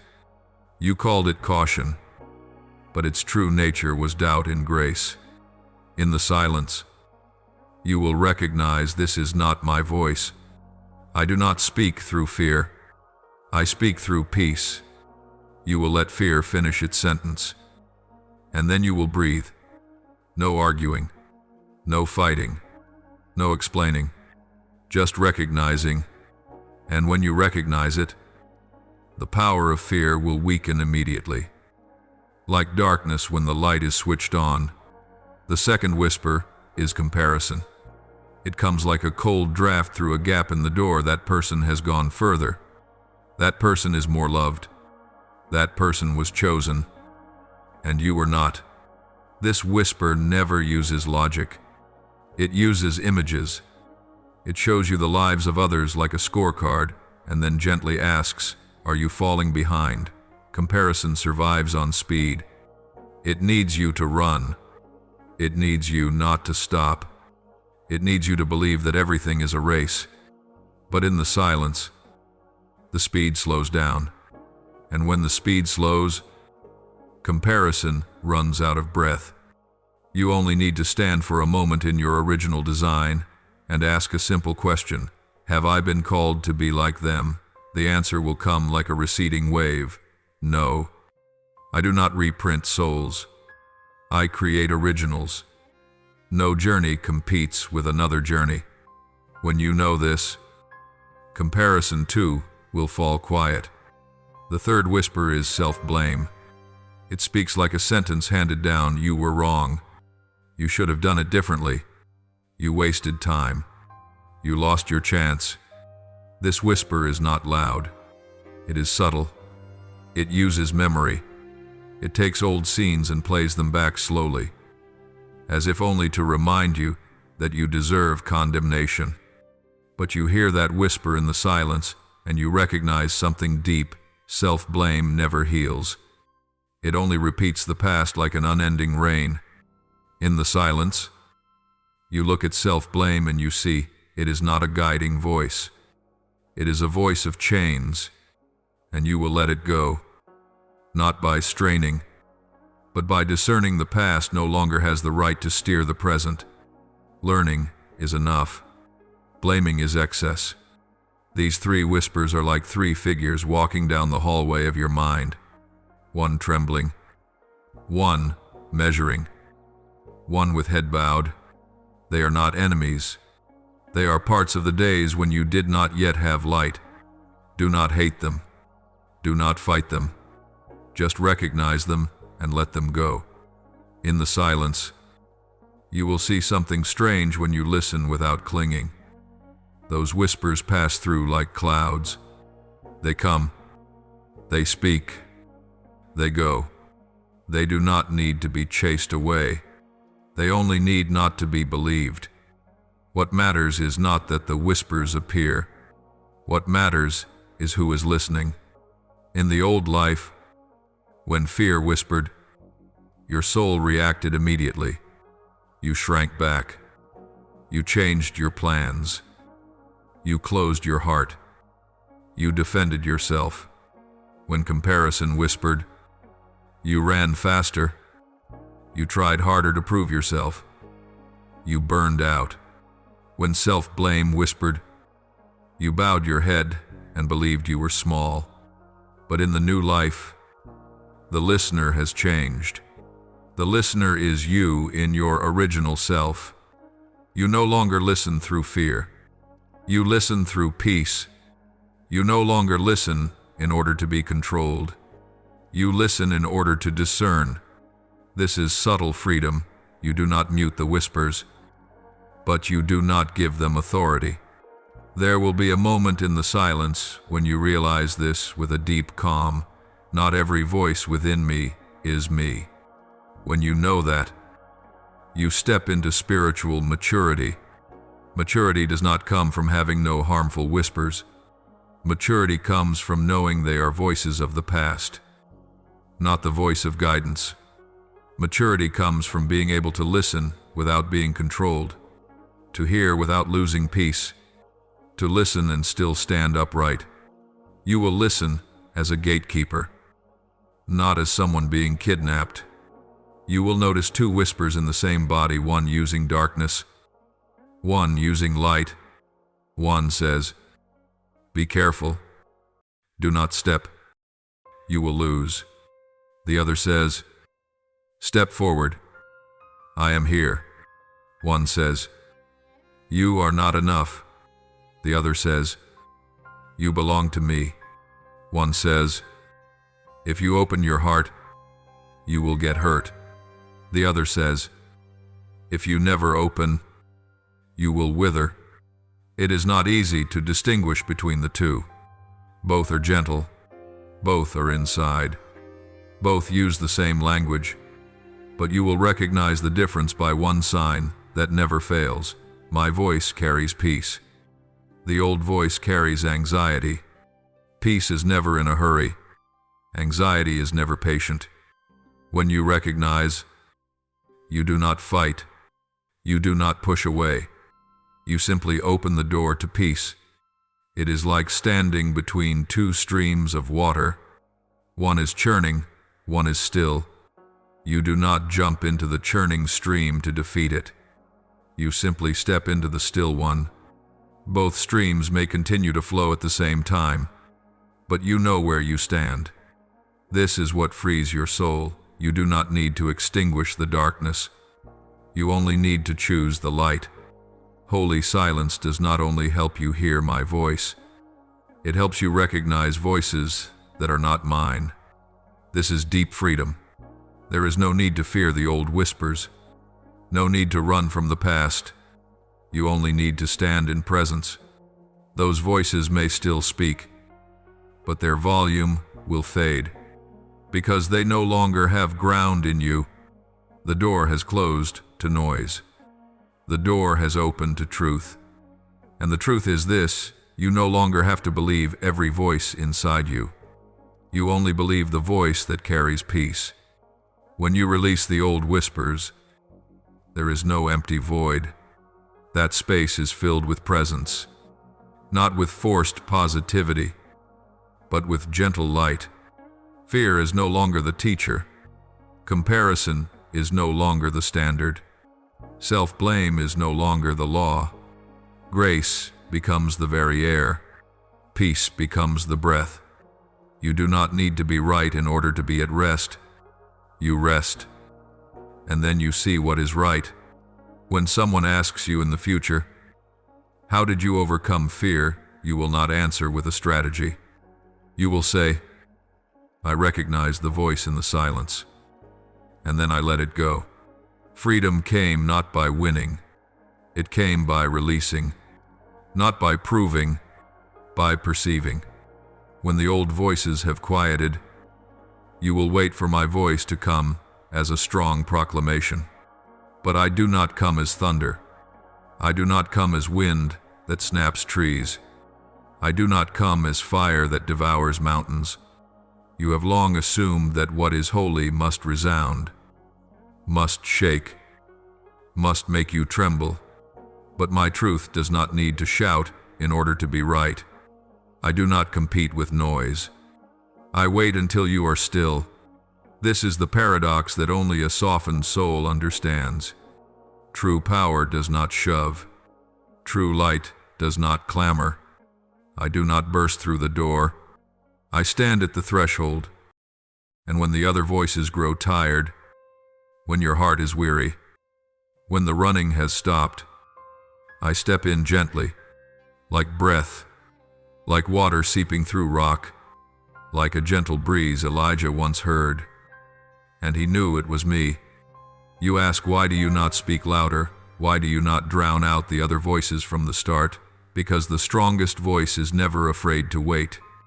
Weak voices are the ones that must shout, must lure, must impress. The strong voice knows its own nature. It knows that those who belong to it will hear. It does not manipulate. It does not deceive. It does not dress itself up to be attractive. It simply is present. And that presence is enough. I do not chase after you like a salesman begging you to buy. I do not discount grace so you will take it. I am the source of water ever flowing, pure, ready, and you will come when you are thirsty. You are not thirsty because I lack, but because your soul has grown tired of the noise. There are seasons when you wish I would speak very clearly, very quickly, very easily. Because you are afraid. You want answers like a map, with every step laid out. So you will not have to trust. But love does not work on the schedule of fear. I do not lead you by a map, I lead you by my presence. When you stand in stillness, you do not need to see everything. You only need to see enough for the next step. My voice will come like a breath on your neck, like a light on your path, like a gentle thought you know did not come from you. You will not hear. Hurry. Run. You will hear. Step. You will not hear. Do not let anyone get ahead of you. You will hear. Live. I speak by peace, not by pressure. Peace never competes. Many times in your old life, you searched for my voice like someone searching for gold in stone. You sifted every thought, afraid to miss a single ray. You read signs in the sky. You asked this person and that person. You watched doors closing and tried to interpret them. You thought wisdom was the ability to read every sign. But true wisdom is not in decoding, it is in closeness. My voice is clearest not in chaos but in intimacy, not in argument, but in quiet. When your heart is at rest, you do not have to go looking for me. You only have to recognize that I am already here. It is like standing by the sea when everyone has gone. By day, the shore is full of footsteps, shouts, and calls, and the sound of the waves is drowned. But when evening falls, when people leave, when only the wind remains on the beach, you hear the true sound of the waves. The sea is not stronger. It is simply not competing. So it is with my voice. I do not become bigger when you are quiet. You simply become able to hear. This changes your life. I do not have to come from far away. you only need to stop. In the quiet, you will discover something profound. It is not that you are straining to hear me, you are allowing me to speak. There is a difference. Listening by effort is tense. Listening by surrender is soft. You do not clamp down on your soul to force it to focus. You relax your soul and let it open like a field receiving dew, like soil receiving rain, like night receiving stars. My voice does not make you brace yourself, it makes you breathe deep. You know it is my voice not because it is logical, but because it is peaceful. The gentle wind. Elijah learned that I was not in the storm, not in the earthquake, not in the fire. Those three came first loud, strong, demanding attention, but then came the gentle whisper, and when he heard it, he covered his face, because he knew that was my presence. It was not my power he found, it was my nearness. You are the same. There are seasons when you want me to come as a whirlwind and sweep every difficulty away. But I know what you truly need is not a changed circumstance, but a changed vision. And vision does not change when the noise is too loud. It changes when the voice is right. I speak by breath, because you were created in breath. I breathed life into dust, and you became a living being. I still speak with that breath. When you inhale deeply and know there is nothing you must rush for, that is me. When you are afraid but suddenly a gentle certainty stands in your chest, that is me. No words booming from the sky, no spectacular sign, only a peace that cannot be explained, a peace the mind cannot manufacture, a peace your circumstances do not provide, a peace no one can give and no one can take away. Peace is my signature. You ask, how do I know if it is your voice and not mine? The answer is simple. My voice brings softness. Your voice brings strain. My voice makes you open. Other voices make you shrink. My voice lays foundations. Other voices create confusion.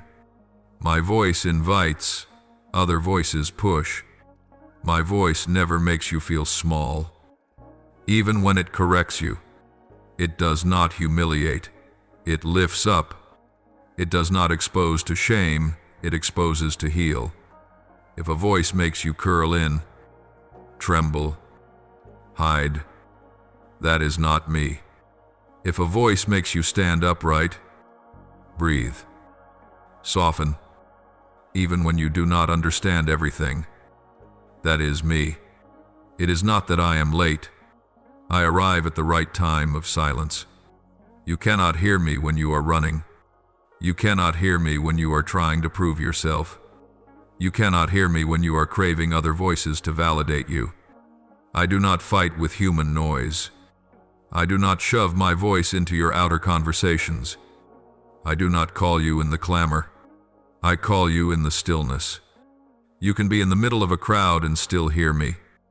If your heart is quiet, you can be in the loudest place and still be at peace.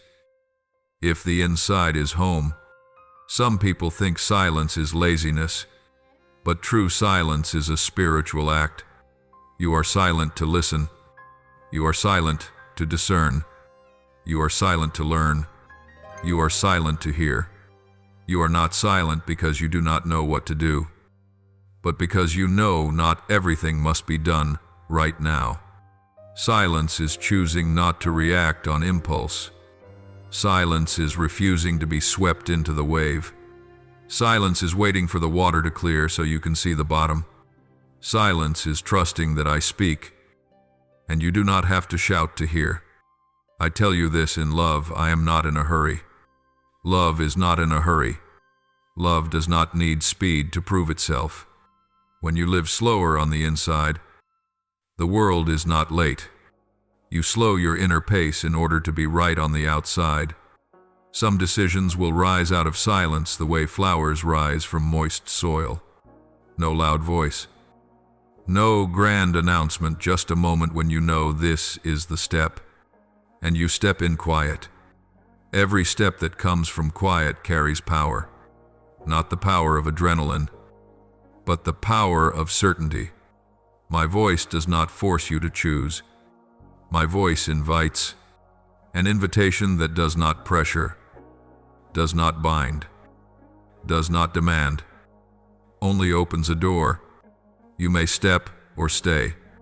I am still near. I am not far when you stand still. I am not angry when you wait. I understand your heartbeat. I know when you need time. I know when you need to breathe. I know when you need to weep. I am not in a hurry to make you into something. I rejoice when you are present, not when you are perfect. When you show up, I am there. Such is the wonder of my voice. It is strong yet light. It can make your soul tremble without shaking a single leaf. It can change the direction of your life with a single breath.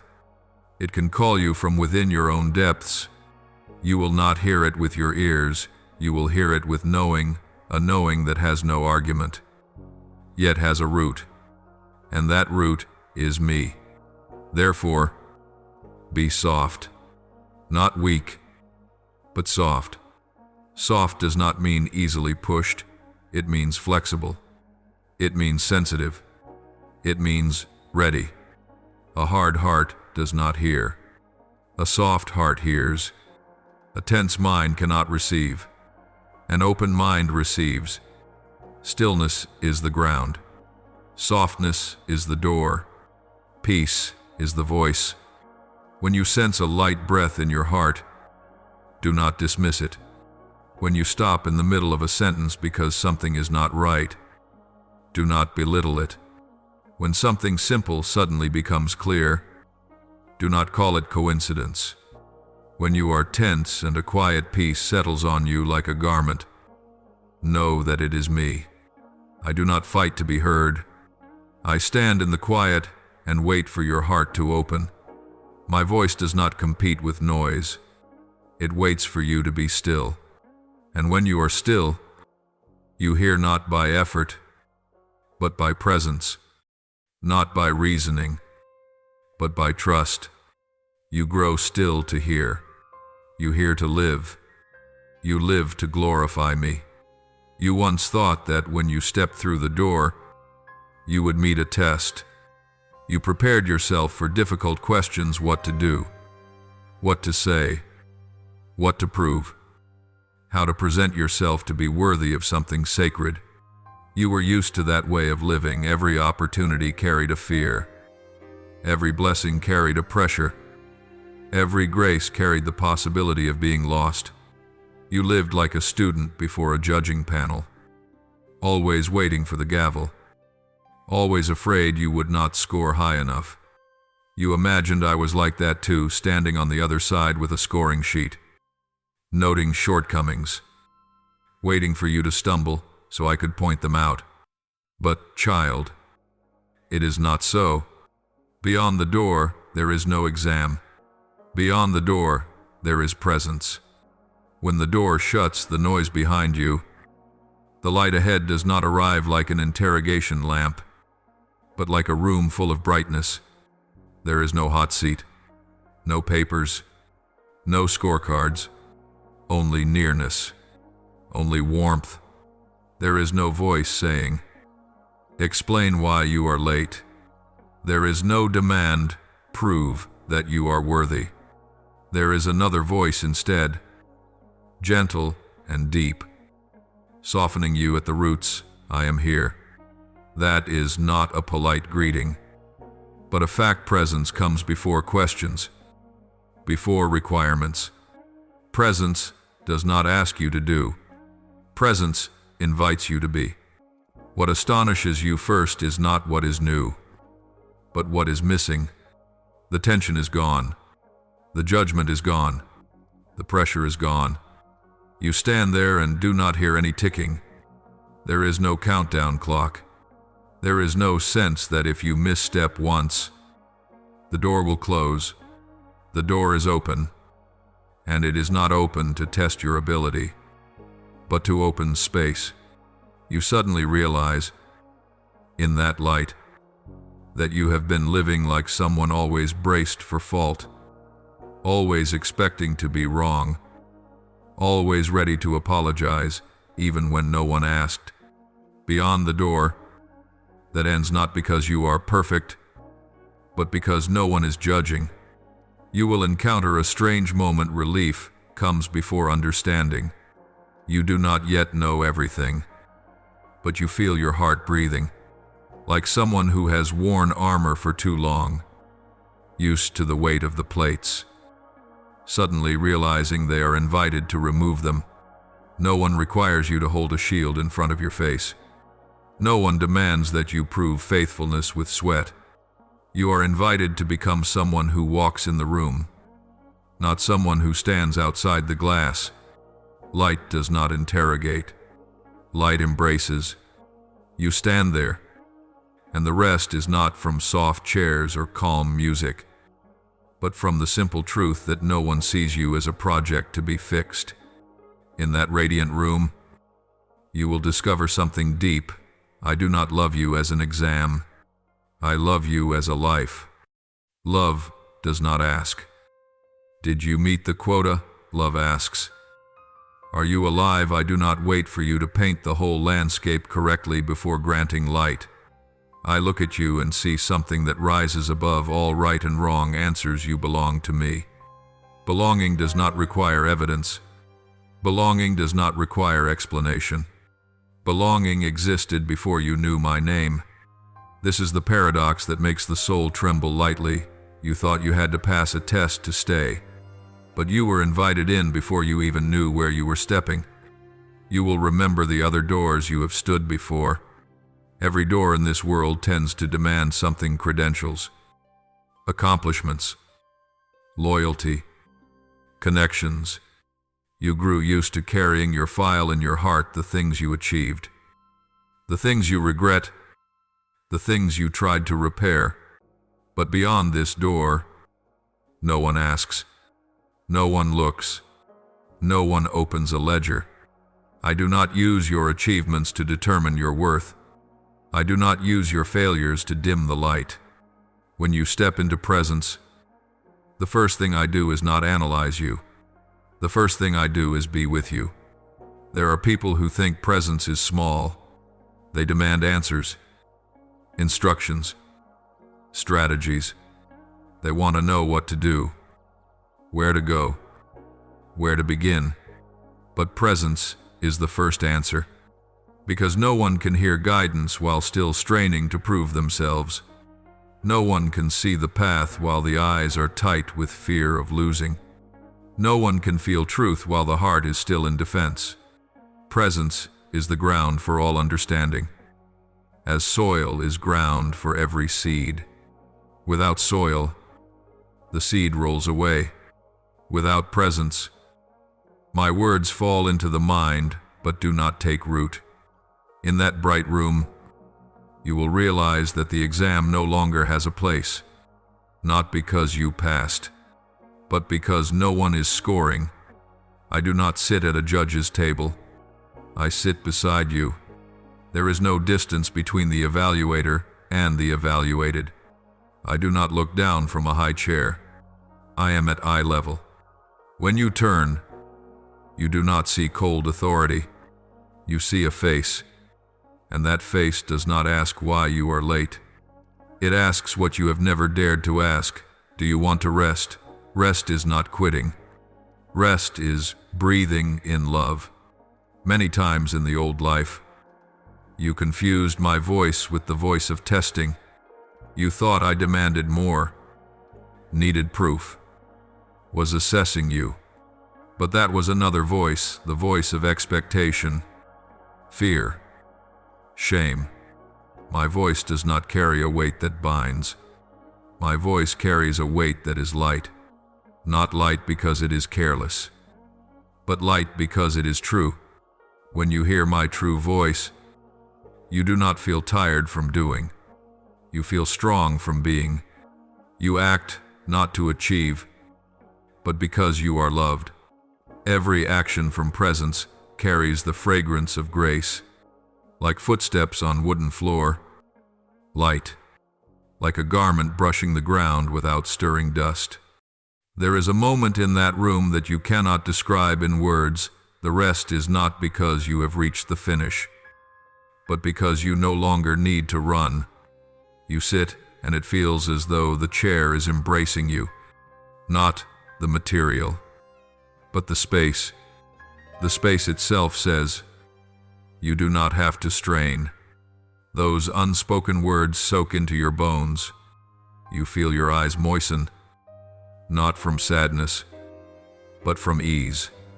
You have searched for this place for years, imagining it at the end of the journey, but it is just beyond the door you thought you had to fight to enter.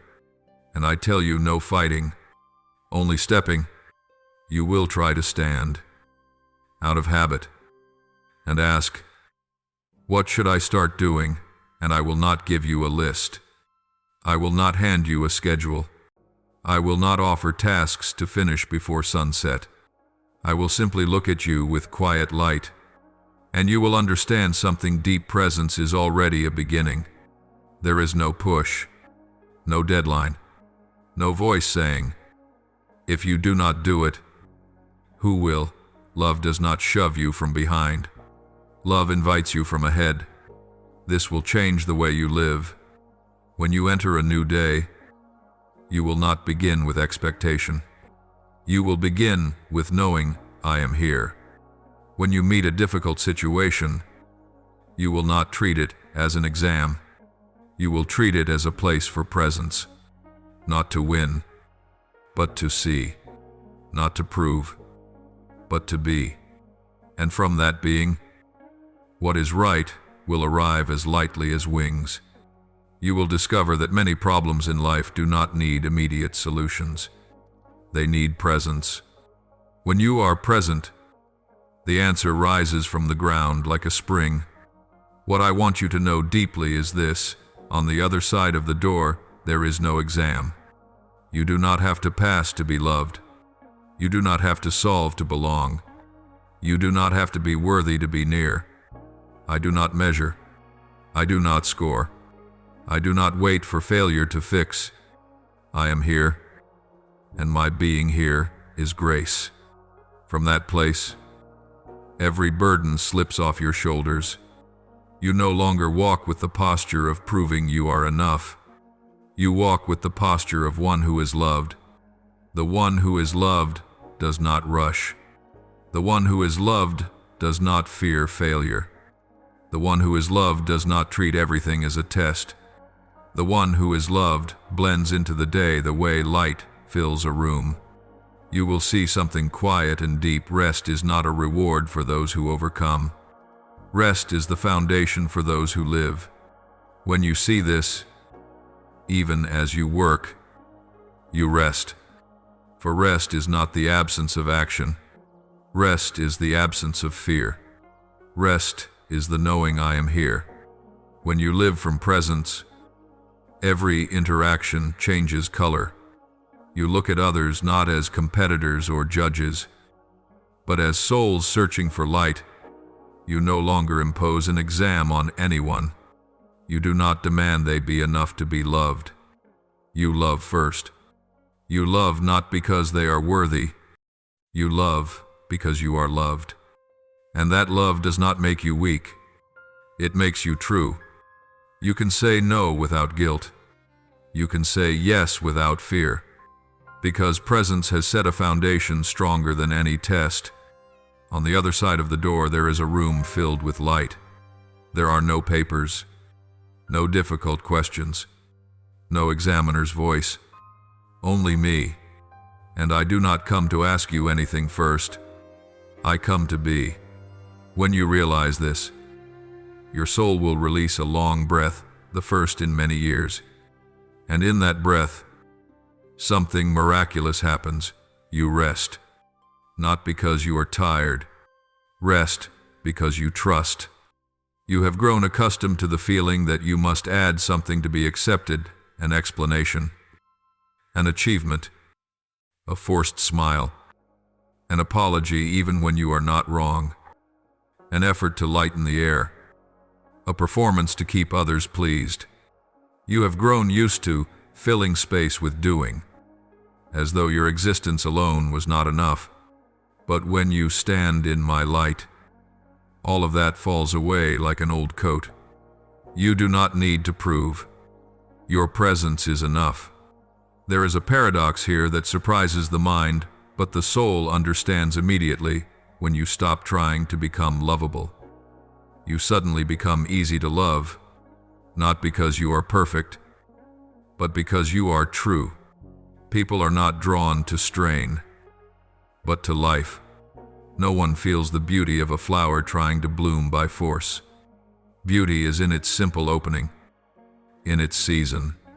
So with you, when you stand straight in yourself, without performing, without begging, without overdoing, you become brighter, wider, deeper. Presence carries a quiet weight, not noisy, not the weight of ego, but of worth. The one who is truly present does not need many words, does not need to fight for space. They do not push into the light, because the light follows them.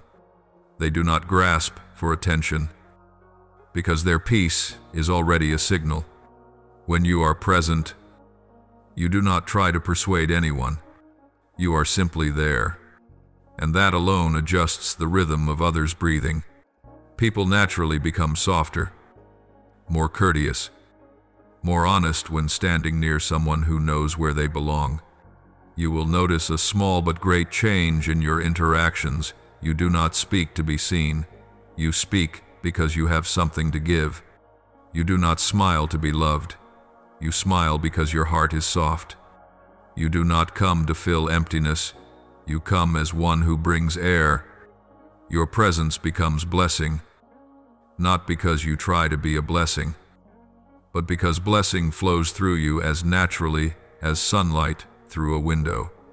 When you try to impress, the space tightens. When you are present, the space opens. Standing tall does not mean arrogance. Standing tall means not shrinking to fit someone else's fear. Standing tall means keeping the full height of your soul, not bowing to ask permission to exist. Standing tall means entering a room with peace, not seeking eyes of approval, not evaluating yourself by others' reactions. You do not need to be loud. You only need to be present. True presence always has a quiet quality. It does not boast, yet it cannot be overlooked. When you live from this place, many things become easy without becoming shallow. You no longer need to explain why you are silent. Your silence is not avoidance, but choice. You do not need to tell too much. Do not need everyone to understand. Do not need to edit yourself to fit a mold. You honor yourself by not spending your heart for a few seconds of attention. You know your worth is not in being liked, but in being true. And something miraculous happens the less you strive to be accepted. The more accepted you become, the less you must prove. The clearer you are, the less you run, the more you are present. Presence is not passive. Presence is authority. The one who is present is not the one who stands apart, but the one who stands in the right place. And your right place is in the light, not on the edge, in breath, not in worry, in life, not in performance. Your presence is enough, not because you have accomplished everything, but because I am in you. When you stand tall, you carry the image of the one who made you. That is why you have weight quiet, but deep. No need to prove, only to be. And when you are, everything else begins to find its rightful place. You have grown used to thinking that an open door means a new role, a new responsibility, a task to complete. You have measured your value by what you can provide, as though you only had a seat when you were useful. But when you step into the space I have set for you, the first thing is not assignment. The first thing is relationship. Just beyond the threshold is a table. Not a work desk, but a dining table. The empty chair waits not for you to put down plans, but to put down your heart. I do not call you into the room to give you another mission before you can breathe. I call you to sit, to partake, to share the air. I want you to know that closeness is not the reward after success. Closeness is the foundation for living. Before anything must be done, there is a place for you. Not a spare seat, not a substitute seat. Your seat, the right height, in the right place between light and warmth. On the table, there are no piles of papers waiting for signatures, but bread, water, nourishment. Relationship always comes before assignment. For the one who is not fed cannot feed. The one who is not seen cannot see others. The one who has not been held does not know how to hold trembling souls. I do not send you out while your heart is still hungry. I seat you. First, you sit not to pause briefly, but to receive peace. Receive breath. Receive love. Receive yourself. When you eat, your eyes brighten. When you drink, your hands steady. When you rest, your heart stops beating like a war drum, and only from there do you step out rightly. ChatGPT, Kathe Mak Loi. Hey Kiem Tra Kak Thong Ti. Some people think that sitting is a waste of time. They are used to strategy, to planning, to working by strength. But at this table, time is restored. Like soil, recovering moisture after rain. What has been dry begins to soften. What has cracked begins to mend. Here, there is no pressure to speak meaningfully. You only need to be present. You do not need to tell everything. You do not need a good topic. You do not need to impress. At a table, people do not speak to score points. They speak to draw near. When you sit there, you see that I am not in a hurry. I do not watch the clock. I do not worry that you have not done enough. I place on the table what no one can buy: safety, acceptance, listening. These simple gifts soften hard hearts and break apart the stones of self-blame and comparison. You begin to see that you are not primarily a worker, but one who is loved. One who is loved has tasks. Yes, but those tasks flow from fullness, not from lack. The family table holds a secret here. People are not graded by achievements. There are no titles, no scoreboards. You sit among children, not among candidates. You eat not to gain energy for a race, but to live in connection, and that connection gives strength. Not the strength of muscle, but the strength of knowing you are not alone. When you rise from this table, you go out not with urgency, but with peace. Peace is better fuel than ambition, steadier than adrenaline, longer lasting than excitement. Many run all their lives trying to find a place to stand, but the true place of standing is found in sitting. When you sit in relationship with me, nothing outside can take away that belonging. The tasks will come, but they will not come as burdens. They will come like breath.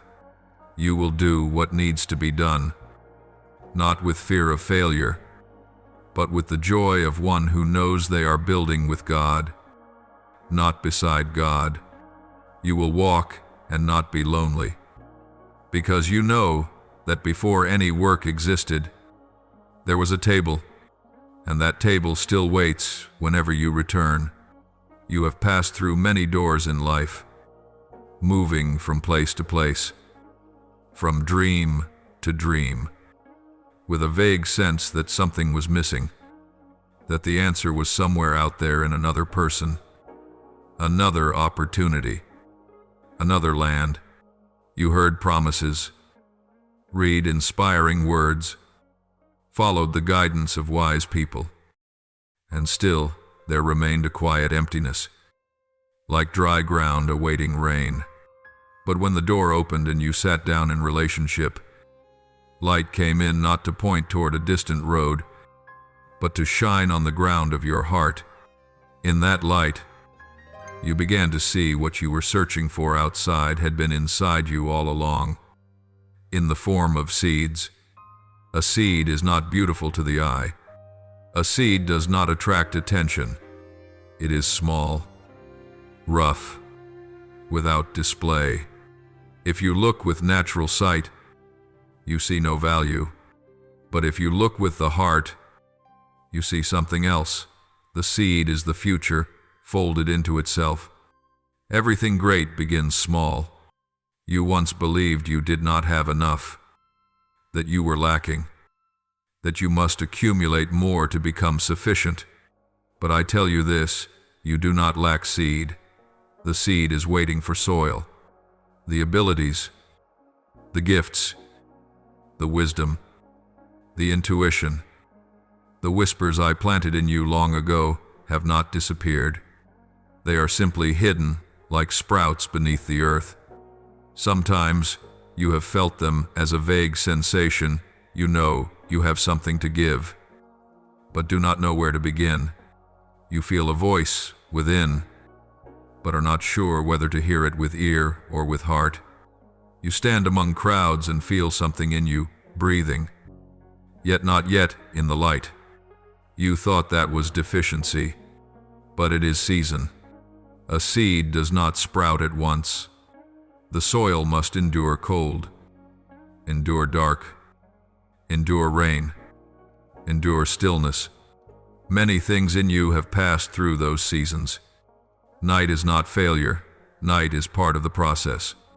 You have walked through days unseen, hours misunderstood, moments when you doubted yourself, but right there, the seed rooted. Not every sprout appears at the same time. Not every gift in you opens in one season. Some must wait. Some must be still. Some must ache before they bloom. I am not in a hurry. I know the ways of life. I sow and I watch, not with anxiety but with patience. A sprout does not need drums to confirm itself. It only needs the right moment. So it is with the life in you. You do not need great evidence to believe that there is future within. You only need to keep the soil open, keep the heart moist, and trust that what I have sown is true. You have looked at others and thought they have more. They are more confident, faster, clearer, but you do not know their season. You did not see the night they walked through, the cracks in their earth, the seeds that died. Every life follows the same rhythm: sowing, hiddenness, blossoming. No one enters harvest without passing through silence, and no one keeps flower without root. And you, child, your roots are deeper than you think. The place where you feel unknown is the place where the roots go down. No one sees, but I see. No one praises, but I know. You thought it was a waste of time, but it was investment. Now, when the door has opened and the space becomes bright, the first thing is not to run looking for new seeds. The first thing is to acknowledge the seed is already in you. What you see outside, the wisdom in others, the beauty in another situation, the clarity in someone's heart, is not to provoke envy. It is a reminder that the same kind of seed lies in the soil of your heart. When you sit in relationship, peace pours down like water. The soil softens, and where the soil is soft, the seed begins to split. You will hear a very small sound inside, not the sound of effort, but of life, like a sprout cracking open, like a first leaf touching sunlight. I do not ask you to pull the sprout with your hands. You only need to remain in the place of life. You do not need to shout for the seed to grow.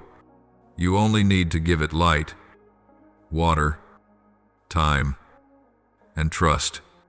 You will see things emerging from within you, an idea, a sentence, a small action, a compassion, a desire to pray.